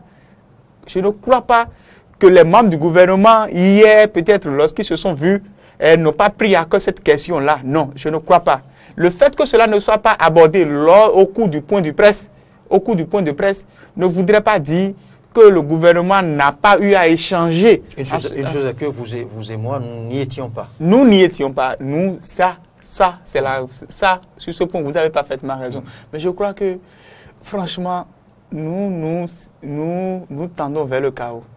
Et ça, c'est ce qui me pince le cœur. Le pincement de cœur que moi j'ai, c'est que nous tendons vers le chaos. Et c'est ça surtout. Voilà, c'était... Joël voulait réagir rapidement. Oui, moi je pense que... Non, moi je vois tout le mal que mon confrère se donne à expliquer des choses. Je vois tout le mal qu'il se donne parce que vous savez, moi je ne veux pas donc baser mon analyse sur des spéculations ni des intentions. C'est lui la capacité donc de lire dans les intentions du gouvernement, puisqu'il n'était pas au Conseil des ministres pour nous dire que le gouvernement s'est penché sur ça. Nous sommes là pour et on ne peut non se plus pencher. Dire que cela n'a pas été fait. On ne peut pas le dire. Mais comme on ne peut pas, affirmer que ça n'a pas été dit, on s'abstient de le dire finalement. Parce que nous sommes là pour analyser donc les factuels. Et le fait qui est devant nous, c'est que nous avons eu un relevé de Conseil des ministres dans lequel il n'y a pas eu un point consacré à la question de la défalcation. Joël, lors d'une assemblée, quand on s'assoit autour d'une table pour rendre compte, on ne peut rendre compte que de ce qui a été bouclé, que des dossiers étudiés et achevés. Et on peut aborder plusieurs points. S'il y a des points en instance, on ne peut quand même pas venir vous dire. Dans le compte rendu, on ne peut quand même pas venir vous dire. Je voudrais que nous ne puissions pas stagner sur ces questions de forme. Moi, je pense que se verser dans ces genres d'analyse ne veut pas donc faciliter donc la compréhension du débat. Mon cher ami a dit, nous avons une année blanche qui court. Pour finir. Et il dit qu'avec le temps qu'il y a, il faudrait que les deux parties puissent faire des sacrifices et que chacune des parties puisse montrer sa bonne volonté. Un ministre qui dit la question serait étudiée en Conseil des ministres. Nous avons un relevé de Conseil des ministres. Il n'a pas indiqué. Maintenant qu'il s'agit de ça, il trouve quand même que. Il trouve quand même que. Vous trouvez quand même que. Peut-être que le dossier n'est pas encore bouclé. Vous dites quelque chose.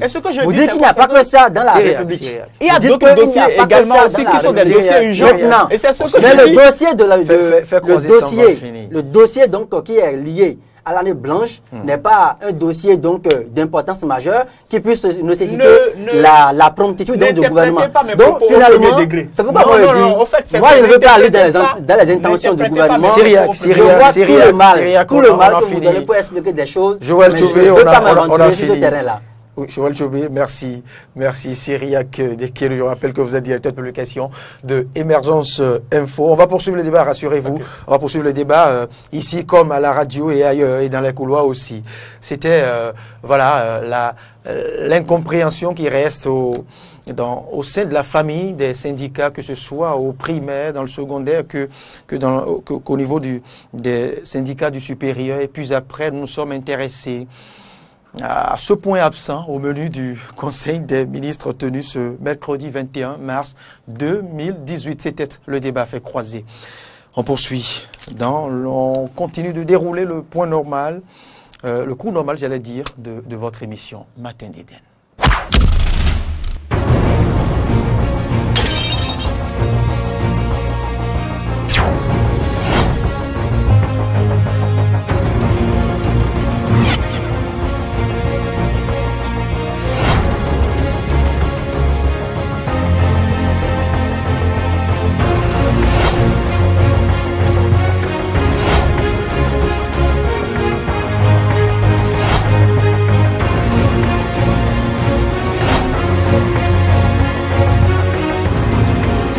Le service commercial de Diaspora FM et Eden TV au 62 79 32 32. Eden TV, Diaspora FM, le bonheur d'être à vous.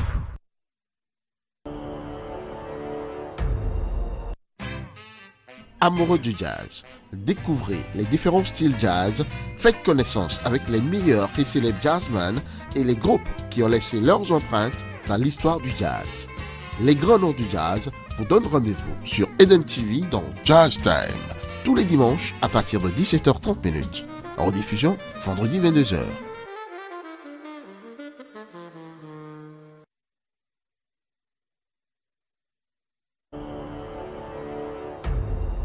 Heureusement que si m'a passé son brouillon pour que je puisse rectifier ma réponse. Tu es en train de m'avouer avoir triché, c'est ça? Gana.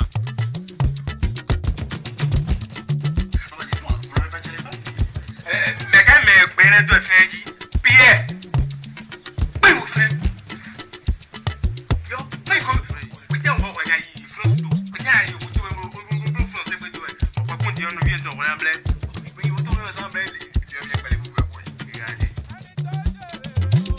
Vague Production, en collaboration avec Eden TV, vous offre la série Nounoin.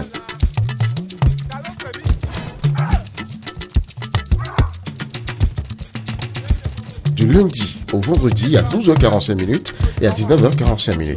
Rediffusion samedi et dimanche à 12h45.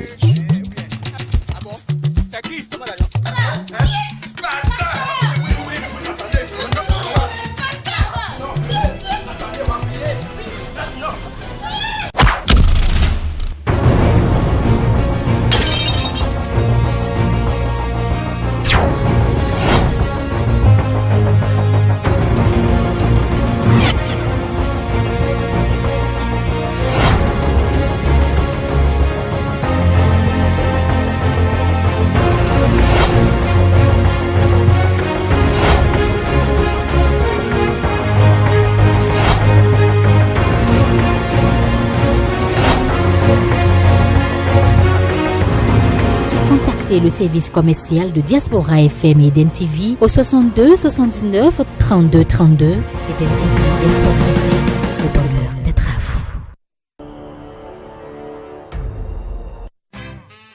Amoureux du jazz, découvrez les différents styles jazz, faites connaissance avec les meilleurs et célèbres jazzmen et les groupes qui ont laissé leurs empreintes dans l'histoire du jazz. Les grands noms du jazz vous donnent rendez-vous sur Eden TV dans Jazz Time, tous les dimanches à partir de 17h30. En rediffusion, vendredi 22h.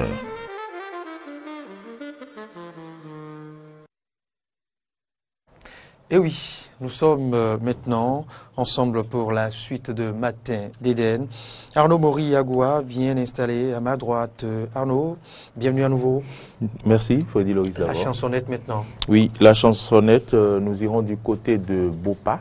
Bopa pour recevoir une personnalité de cette localité.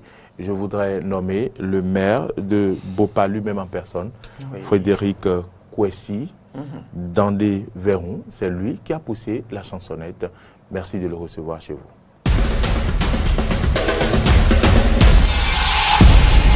Il est bon de voguer sur les lacs à aimer, quand le temps est serein, fredonnant un refrain. Il est bon de voguer sur les lacs à aimer, quand le temps est serein, fredonnant un refrain. Non, c'est ça, c'est bon. Il est bon de voguer sur les lacs à aimer, quand le temps est serein, fredonnant un refrain. Ça m'a marqué, surtout par ces temps de chaleur, quand nous allons sur les lacs à aimer pour se défouler, soit dans la pirogue ou même en nageant simplement. Je me rappelle la fraîcheur et tout le plaisir que nous avions à nous défouler sur l'eau. Ça me rappelle les amitiés. Il est bon de voguer sur les lacs à aimer, quand le temps est serein, fredonnant un refrain. Il est bon de voguer sur les lacs à aimer, quand le temps est serein, fredonnant un refrain. Il ou elle pousse la chansonnette sur Matin d'Eden. Merci, bravo! J'ai constaté que le maire n'a pas choisi un morceau loin de sa contrée, de sa commune. Non, il a choisi, comme on dit, un fils du terroir. Oui, on peut le dire ainsi, mais bon, ce n'est pas forcément parce qu'il est fils du terroir qu'il l'a choisi. Vous connaissez bien Gégé Viqué, c'est un monument de la musique béninoise. C'est un parolier. Je vous dirais de la musique africaine, de la musique mondiale. Oui. Et puis les Burkinabés l'adorent et continuent de l'adorer. Je ne vous ai pas dit, ils ne font pas que l'adorer. Pour eux, il n'est pas béninois. Qui? Pour les autres, il n'est pas béninois. Ah, d'accord. Oui. Bon, parce que il vient d'ailleurs. Les béninois ne peuvent pas faire les choses aussi bien. Et ça me rappelle une anecdote. Quand j'étais au Sénégal et je disais, on suivait un match de Lyon où il y avait encore, où notre compatriote Govou jouait encore. En ce moment-là, je disais à un colocataire sénégalais que Govou est un béninois. Il dit quel Govou? Que jamais. Est-ce que tu rêves Sidney Govou. Que Sidney Govou n'est jamais un béninois. Comment un béninois peut jouer comme ça? Donc, vous aurez pu lui répondre. Vous aurez pu lui répondre comme à la manière d'un Ivoirien. Vous aurez pu lui répondre à la manière d'un Jean. C'est pas vous.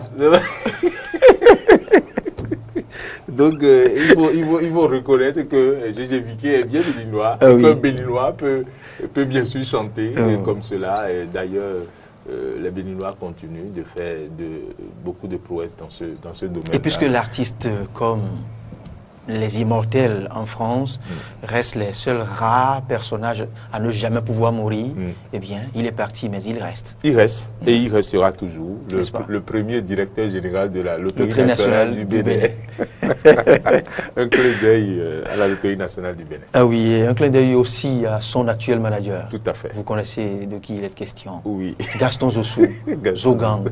Vous vous rappelez la belle époque des points de presse donnés par les mercredis, je crois. Ah oui, C'est un personnage dont j'admire l'éloquence, la facilité à convaincre, même si l'objet autour duquel il tente de vous convaincre ne vaut pas la peine. Il a toujours les mots qu'il faut pour vous convaincre. Merci à vous. Merci, bonne journée Maurice. Et permettez maintenant, aidez Ahmed Arikpa à s'installer. Aidez-le comme cela se doit à s'installer. Et Ahmed Arikpa nous propose ce matin un artiste sur le plateau, un artiste hard, je ne dirai pas plus, il vous livrera les secrets sur l'artiste, je dirais même très hard, et vous l'aurez à constater. Bonjour Ahmed. Bonjour Loris, bonjour à nos amis auditeurs et téléspectateurs. J'ai mal dit? Pas vraiment. Bien, il est devenu entre-temps, parce que je l'ai connu, je l'ai vu il y a longtemps. Ou bien il est devenu soft après, entre-temps? Non, pas vraiment. Le contraire m'aurait étonné. Pas vraiment. Ah oui. Celui qu'on reçoit pour vous, chers amis, ce matin dans la sélection d'Eden sur Eden TV, sur Matin d'Eden. Oui. La précision en vaut la peine. Eh bien, j'ai envie de dire, c'est le plus camerounais des Béninois, ou si vous le voulez, le plus béninois des Camerounais. Vous comprendrez tout à l'heure. Elle se revendique encore camerounais. Justement, on en parle. Je ne pense pas. Et à lui tout seul, je pense que il pourrait nous narrer l'histoire finalement du rap ici au Bénin, parce qu'il fait partie de ces pionniers du mouvement au Bénin. Et c'est pas pour rien qu'il est encore là, qu'il continue toujours donc de faire plaisir aux mélomanes, à ses fans en tout cas. Et quand je parle en fait de l'histoire du rap, je pense qu'il pourrait d'une certaine manière aussi finalement vous parler de mon histoire à moi avec la radio, parce qu'il aura été l'un de ses tout premiers artistes, le tout premier d'ailleurs, je pense que j'ai reçu sur une émission propre à moi. Alors évidemment, j'ai démarré avec certaines émissions avec des, comme on le dit, en talk, avec d'autres co-animateurs et tout, mais la toute première émission que j'ai eu à animer seul en 2007, la toute première, eh bien c'était lui. C'était votre invité. C'était avec lui que j'ai eu à la faire. Du coup, il connaît aussi un peu finalement mon histoire à moi avec la radio, la télé et tout le reste. On reçoit pour vous, chers amis, ce matin, dans la sélection d'Eden, Master X d'entre-temps, devenu maintenant Master MC. Bonjour. Bonjour Ahmed, bonjour. Bienvenue sur le plateau de Matin d'Eden. Merci, c'est la première fois, ça fait plaisir. Un plaisir de te retrouver ce matin. Et Loris Freddy, d'abord, vous comprendrez tout à l'heure en quoi, eh bien, c'est plus qu'un plaisir de le recevoir aujourd'hui sur ce plateau. Master MC, c'est désormais ton nom. C'est bien ça. Et Sabin Chaudaton d'ailleurs qui tout à l'heure en régie me disait, parce que évidemment on t'a connu sous le pseudonyme de Master X et aujourd'hui devenu Master MC. Sabin qui disait tout à l'heure, il faut croire que son date de naissance change au fil du temps. Qu'est-ce qui s'est passé en temps pour qu'on puisse passer de Master X à Master MC déjà? Déjà, il faut dire que c'est le numérique qui a créé tous ces problèmes. D'accord. Parce que quand on tapait Master X on voyait déjà d'autres... Google, franchement, il y avait plein. Donc, pour restreindre la recherche, il a fallu retravailler sur le nom pour que ça soit plus restreint. Donc là, maintenant, plus personnalisé. Quand on tape Master MC... directement, on a... C'est le vrai. C'est le vrai. C'est le vrai. On tombe sur le vrai. Voilà. Je te présentais comme étant l'un des pionniers de la scène hip-hop ici au Bénin. Tu me démens si je raconte des conneries. Pas totalement faux, pas tout à fait faux, parce que j'ai vu beaucoup arriver, venir, s'arrêter, continuer, et ainsi de suite.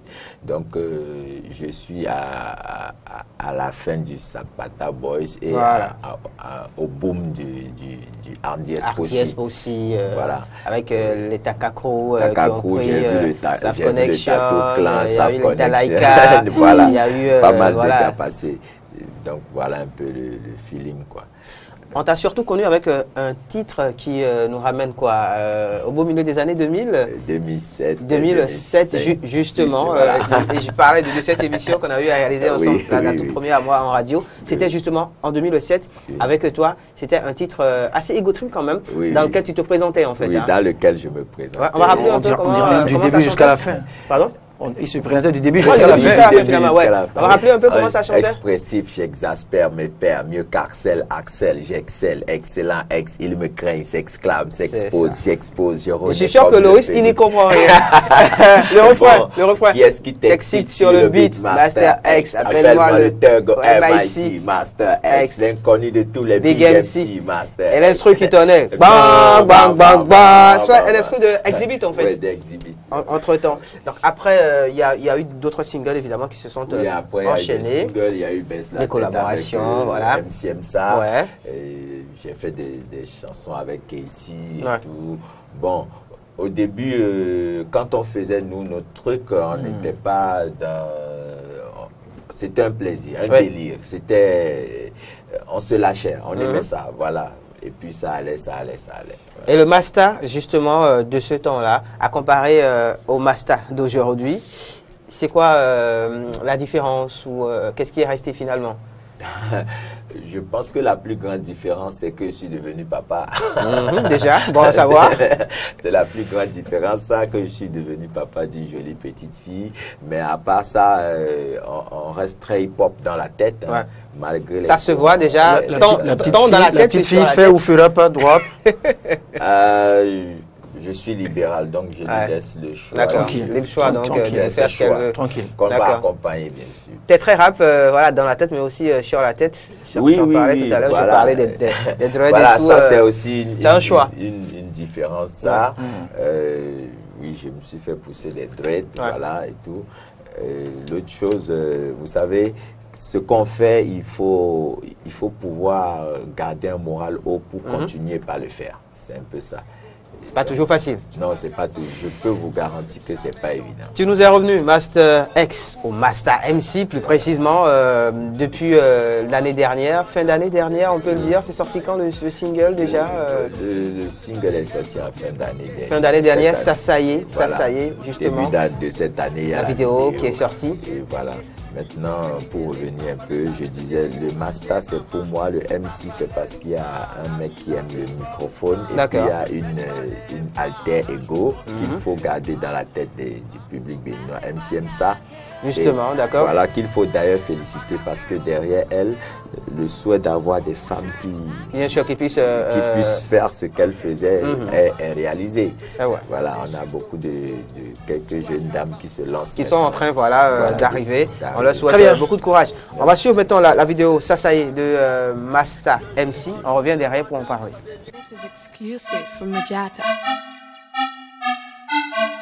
Ok, on va tout, peut te faire réfléchir beaucoup. Tu as partout, tu crois que c'est jamais ton tour.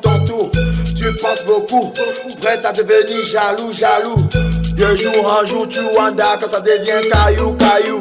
Tu veux stopper, tu penses que ta vie est bloquée. C'est pas censé dans la vie, mon ami, faut foncer.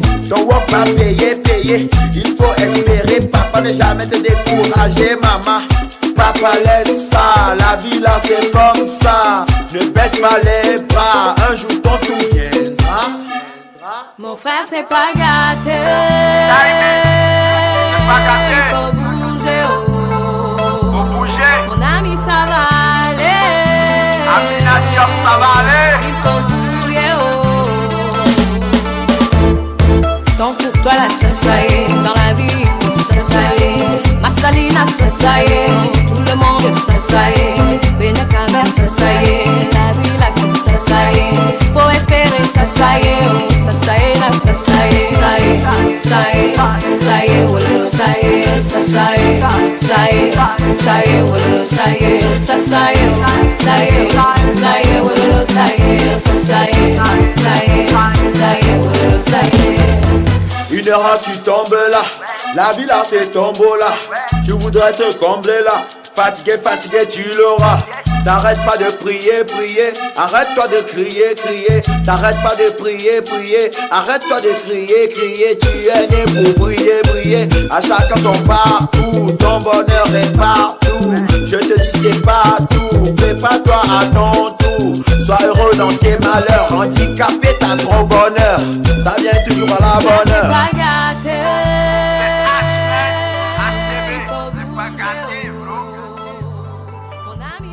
Et on revient sur le plateau de Matin d'Eden dans la sélection d'Eden où on reçoit pour vous aujourd'hui Masta MC dont on suivait à l'instant la vidéo Sasaye. Sasaye pour dire quoi?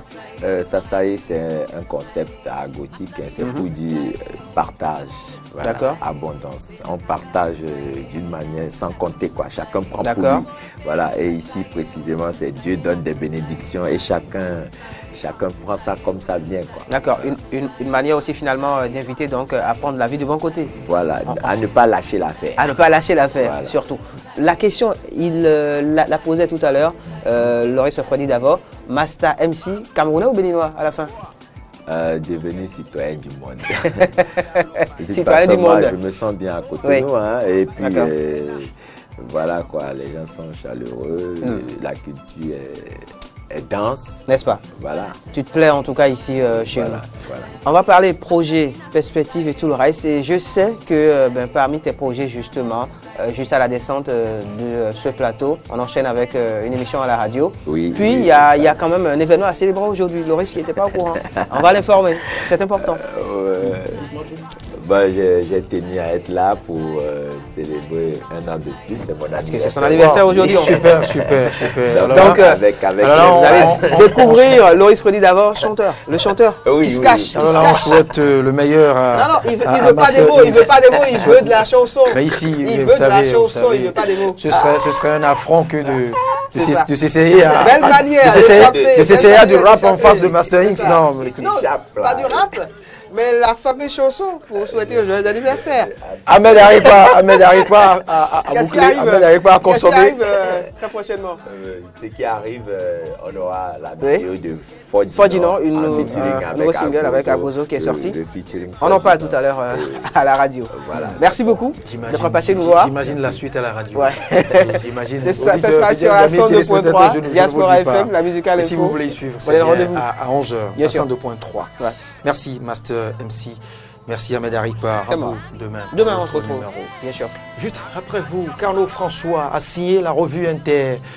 On suit juste la revue Inter avant de recevoir James William Bagidi pour la chronique au-delà des frontières du Bénin. Vous le savez, c'est bien la chronique Les Clés du Monde. Faut espérer, ça y est, ça y est, ça y est, ça y est, wololo, ça y est, ça y est, ça y est, wololo, ça y est, ça y est,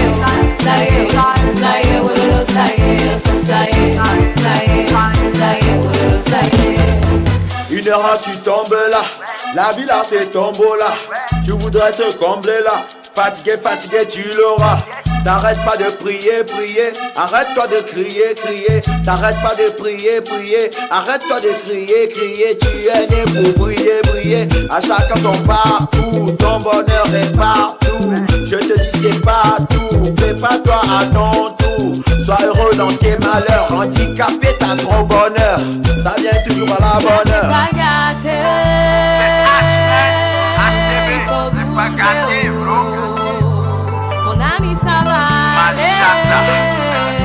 C'est comment non le père. Donc pour toi la sasaye, dans la vie il faut sasaye.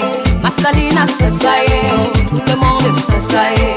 Benekanga sasaye, la vie la sasaye. Faut espérer sasaye, sasaye la sasaye. Bonjour à toutes et à tous, bienvenue dans la revue internationale de ce jeudi matin sur Eden Télévision dans votre émission Matin d'Éden. Démarrons par cette nouvelle vision du football malgache qui rêve de la Coupe d'Afrique des Nations. Information rapportée par la plateforme Le Monde Afrique.fr avec un nouveau sélectionneur, des joueurs binationaux motivés et une fédération mieux organisée. Les Baréas visent une qualification à la Coupe d'Afrique des Nations 2019. Autre information dans cette revue internationale avec Slate Afrique.com. Nous sommes informés du fait que Tunis inaugure sa pharaonique cité de la culture avec Claudia Cardinal. Claudia Cardinal, concert du tout nouvel orchestre de l'opéra de Tunis, la cité de la culture, méga complexe dont le gouvernement veut faire le cœur de la culture tunisienne, a été inauguré en grande pompe mercredi, plus de 10 ans après son lancement. Le complexe comprend un musée d'art contemporain, une salle d'opéra de 1800 places, 2 théâtres, une cinémathèque, un centre du livre ou encore des studios et bureaux pour les différents festivals rythmant la vie culturelle. Revenons sur la plateforme jeuneafrique.com à présent avec le président égyptien Abdel Fattah al-Sisi qui est assuré de sa relation malgré un bilan mitigé. Les Égyptiens se rendront aux urnes ce 26 mars pour confirmer au pouvoir un président controversé.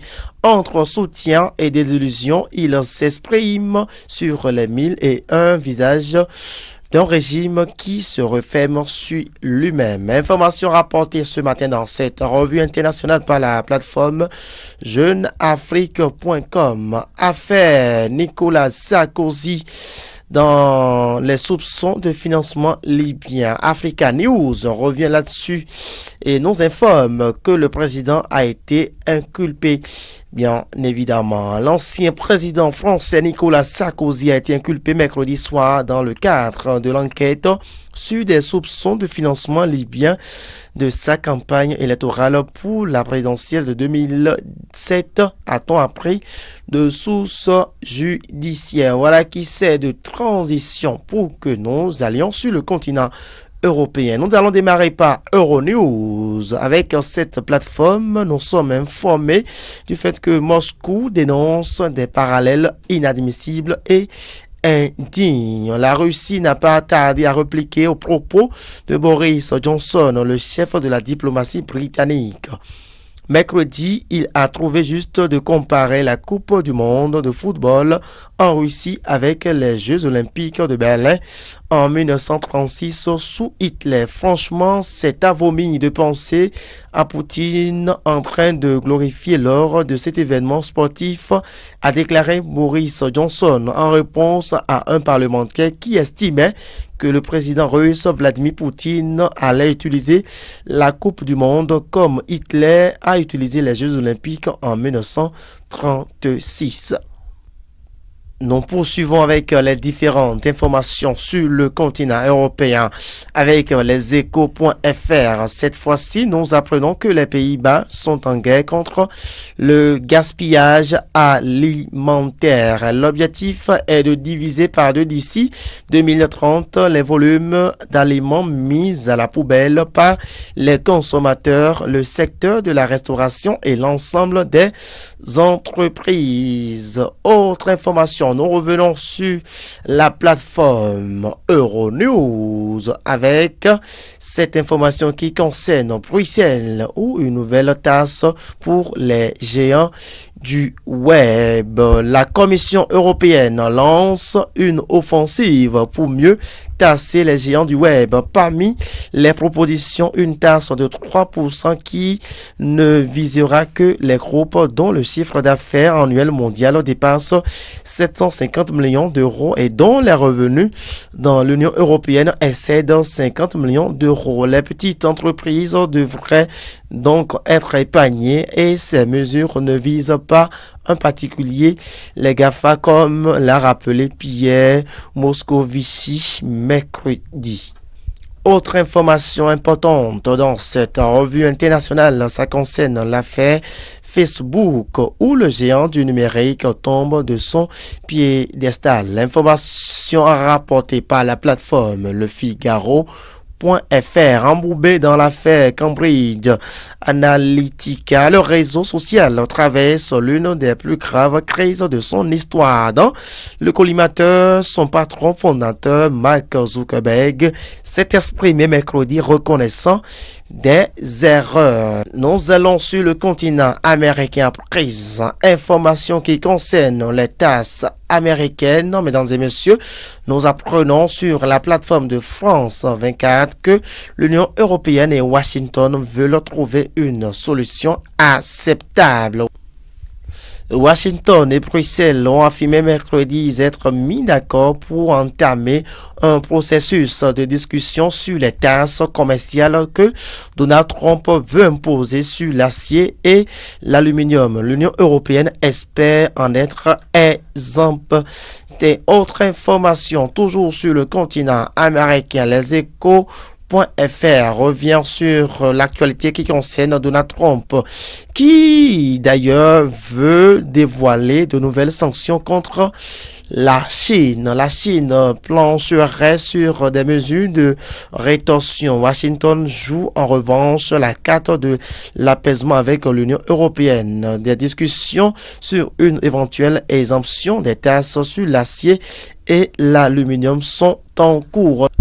Finissons cette revue internationale avec cette information rapportée par la plateforme Le Devoir, information qui concerne l'accord au Congrès américain pour financer l'État fédéral. Les responsables républicains et démocrates du Congrès américain ont annoncé mercredi un accord négocié de haute lutte afin de financer l'État fédéral jusqu'à la fin de l'année budgétaire 2018, quelques jours avant une date butoir cruciale. Merci à toutes et à tous de votre aimable attention, l'attention accordée à cette revue internationale pour le compte de ce jour. Nous allons nous retrouver demain pour le dernier numéro de cette semaine. Très bonne journée à chacun de vous et à tous.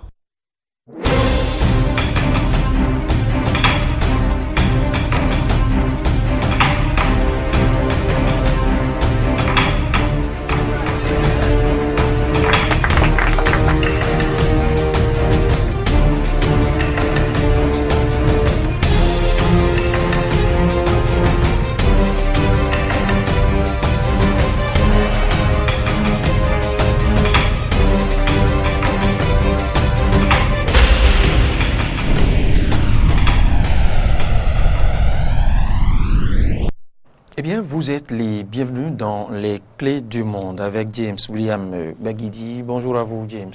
Bonjour Loris et bonjour à tous. Libération des lycéennes de Dapchi, un Boko Haram à visage humain. C'est un visage humain, bien évidemment, c'est une interrogation. Il y répondra tout à l'heure et il nous démontrera si on peut y croire. Alors, elles n'ont fort heureusement pas connu le sort de leurs consoeurs de la ville de Chibok. Les lycéennes enlevées il y a un mois à Dapchi au Nigeria ont été ramenées sur les lieux de leur kidnapping par leurs ravisseurs. Une attitude des islamistes de Boko Haram qui étonne plus d'un observateur et est révélatrice d'une scission au sein du groupe terroriste Boko Haram. James William Baguidi, je viens à vous maintenant. Pourquoi les filles de Dapchi, contrairement à celles de Chibok, ont-elles été libérées et aussi rapidement? Merci Loris. Ce qu'on peut constater dans le cas de l'enlèvement des filles de Dapchi, c'est qu'il y a plusieurs similitudes avec celles des filles de Chibok et vous avez forcément raison de poser la question de savoir pourquoi le sort des filles n'a pas été exactement le même. Vous vous souvenez, il y a environ un mois, c'était le 19 février dernier, dans une ville du nord du Nigeria appelée Dapchi, les islamistes de Boko Haram débarquent, ils demandent même leur chemin, ils demandent le lieu où se situe l'école de l'internat des jeunes filles de Chibok, de Dapchi, pardon, se rendent sur les lieux Et voilà, la plaque qui indique même le quartier général des militaires à Chibok, vont donc à l'école et enlèvent 110 jeunes filles et s'en vont. Voilà donc ce qui reste de l'école après leur départ. Donc après cela, naturellement, les forces de défense et de sécurité lancent des battues pour les retrouver. Et quelques jours, d'abord dans un premier temps, on annonce que les filles ont été libérées, mais dans la réalité, les filles n'ont jamais été libérées. Boko Haram, comme il sait bien le faire, disparaît dans la nature avec armes et bagages, avec les otages, avec tout ce qu'il y a eu comme butin. Et donc, la comparaison était telle que, naturellement, cela a rappelé le triste sort des 270 filles de Chibok qui ont été enlevées quelques années plus tôt et qui, en avril 2014, 2015, qui n'ont toujours pas été libérées, en tout cas pas toutes été libérées. Et donc, quand on constate que un mois plus tard, les filles d'Apchi sont libérées par Boko Haram dans leur quasi-intégralité, parce que 101 filles ont été libérées sur les 110, et celles qui sont revenues, en tout cas l'une d'elles a laissé entendre que 5 des filles seraient décédées lors de leur enlèvement. Sans doute ont-elles tenté de fuir au moment de leur déportation et auraient-elles été abattues. En tout cas, on ne sait pas dans quelles circonstances elles seraient décédées. Et peut-être qu'il y en a encore d'autres qui ne sont pas en état de revenir. En tout cas, 101 filles ont déjà été libérées. Et cela, effectivement, est un peu étonnant. Et c'est cela pour cette raison qu'on essaie aujourd'hui de comprendre. Il y a eu certainement des raisons. Et ces raisons-là, c'est notamment l'attitude qu'auraient adopté les militaires dans cette opération. Il ne s'est pas agi comme à l'accoutumée de mener des battues sanglantes, de se confronter à la population, d'essayer de mener des opérations brutales pour pouvoir retrouver les personnes qui ont été kidnappées. En l'espèce, en tout cas, il m'a semblé que l'armée nigérienne a adopté une politique bien plus conciliante, en tout cas de négociation et de recherche du compromis pour que les filles soient libérées. On a parlé également de versement de rançon, mais jusque-là, on n'en a encore aucune preuve. Oui, James, en quoi les filles libérées à l'occasion de leur captivité n'auraient pas été maltraitées? Et on a constaté aussi que ces ravisseurs ont été très polis vis-à-vis de la population de Dapchi. Est-ce que Boko Haram a changé de stratégie ou comment apprécier ce comportement des ravisseurs?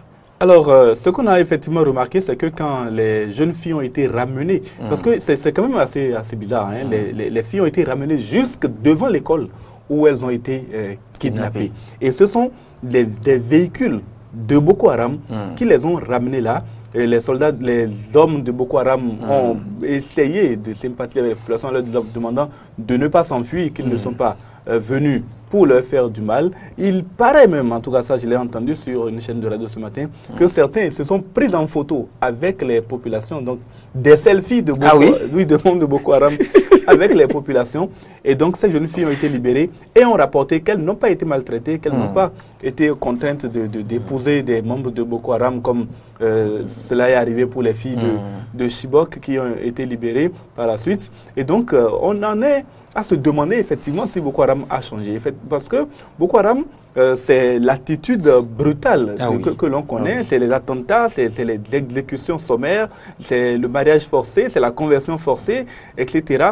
Et soudain, Boko Haram enlève des jeunes filles entre 10 et 18 ans, les libère quelques semaines plus tard, sans les avoir jamais maltraitées, sans avoir donné l'impression à ces filles-là qu'elles seront converties forcément ou en tout cas, elles étaient musulmanes certes, mais en tout cas converties à une religion plus rigoriste, ou à une pratique plus rigoriste de la religion que celle qu'elles avaient. C'est quand même un peu étonnant. Et cet étonnement s'explique simplement par le fait que Boko Haram est aujourd'hui divisé. Il y a deux factions dans Boko Haram. Il y a celle de Abdenour qui vient donc Aboubakar Barnaoui, plutôt, qui vient donc de libérer ces jeunes filles, et celle de Aboubakar Shekau, qui a coutume de ces violences. Ce qui est quand même paradoxal, c'est que la faction de Al-Barnaoui, qui vient donc d'agir, c'est celle-là qui est affiliée, qui a été reconnue par le groupe islamiste Boko Haram, pardon, pas le groupe islamiste État islamique, et qui donc est censé faire preuve de plus de violence. Mais c'est plutôt le contraire qui se déroule au Nigeria. Cette frange de Boko Haram, elle est plus, en tout cas, elle semble plus conciliante, et c'est elle qui vient donc de montrer cette forme de respect vis-à-vis de ces jeunes filles en les libérant fort heureusement pour leur famille. Oui, mais James, comment réagit la branche ou la frange de Aboubakar Shekau? Bien sûr, la frange d'Aboubakar Shekau, il y a quelques semaines, quand, je dirais même il y a quelques mois, quand les divisions se sont révélées, a montré encore une fois toute sa violence. Aboubakar Shekau est apparu dans une vidéo pour annoncer lui-même qu'il a exécuté un de ses plus proches lieutenants qui, selon lui, roulait pour Barnaoui, parce que justement ce dernier-là aurait tenté un coup d'État contre lui. Et l'État islamique avait, à une époque donnée, dit très clairement qu'elle reconnaissait plutôt la branche de Barnaoui, ce qui n'a pas du tout plu à Aboubakar Shekau, qui a par conséquent multiplié les attentats, les attaques terroristes indiscriminées contre la population. Dans le cas de Barnaoui, c'est plutôt des attaques contre les forces de sécurité, les forces de défense et de sécurité, contre l'État nigérien que ce groupe, en tout cas cette branche-là, privilégie. Et c'est ça qui fait la différence aujourd'hui entre les deux branches. Il y a une branche qui mène ce qu'on peut appeler une guerre contre l'État et l'autre qui mène une guerre contre les Nigérians tout court. Alors, est-ce que cette nouvelle donne va quelque peu modifier la manière de lutter contre Boko Haram, ou le gouvernement nigérien et autres, ou les gouvernements des autres États menacés par Boko Haram ne gagneraient pas à composer, peut-être à tenter? Je pense, vous avez raison, qu'il y aura une modification de l'approche vis-à-vis de Boko Haram. Cette modification ne dépassera certainement pas le cadre de négociation avec la branche de Barnaoui. Il y aura forcément une accentuation de la guerre contre Aboubakar Shekau. Il se pourrait même que la branche de Barnaoui contribue à éliminer celle de Shekau, en tout cas puisque aujourd'hui les deux se disputent le même terrain, se disputent la même région d'influence. Et que Al-Barnaoui ne supporte pas d'être en concurrence avec Shekau, qui non plus ne l'accepte pas dans son environnement. L'approche sera donc une approche plus désormais, en tout cas à l'endroit de Barnaoui, une approche plus conciliante, puisque déjà le président Mohamed Bouhari a proposé, a exigé de l'armée qu'elle adopte plutôt des positions plus conciliantes. Vous vous souvenez en 2009, quand le principal camp de Boko Haram a été visité par les militaires, a été attaqué par les militaires, ce fut un véritable massacre. On a dénombré plus de 1800 morts. Et c'est à cette occasion-là que le leader historique, Youssouf, de Boko Haram, quand il a été arrêté à cette occasion-là, il a été assassiné. Et c'est cela qui a donné lieu à tout le déchaînement de violence que l'on enregistre aujourd'hui. Merci James William Baguidi. Encore un numéro et vous aurez bouclé cette semaine. Rendez-vous demain. Oui, on a besoin de repos. Vous aurez constaté qu'on est fatigué. Mais oui, on est là pour le combat. Oui, quand on en arrive à jeudi, à la veille du vendredi, c'est souvent ainsi. Malheureusement, quand on n'a pas le week-end suffisamment long pour se reposer. Oui. Encore qu'ici, il n'y a pas de week-end. Exactement. L'actualité n'a pas de repos. C'est ça. Merci. Et Davido va devoir attendre la semaine prochaine, puisque demain, en Hit Inter, vous savez, on vous propose des tubes rétro, et c'est ce que fera Ahmed Arikpa demain. Merci à toute l'équipe de préparation de cette émission. Didier Guédou, Sabin Chodaton qui a géré de mettre la réalisation, sans oublier Damien Pedro au cadrage. C'est tout pour ce numéro de Matin d'Éden. Bonne journée.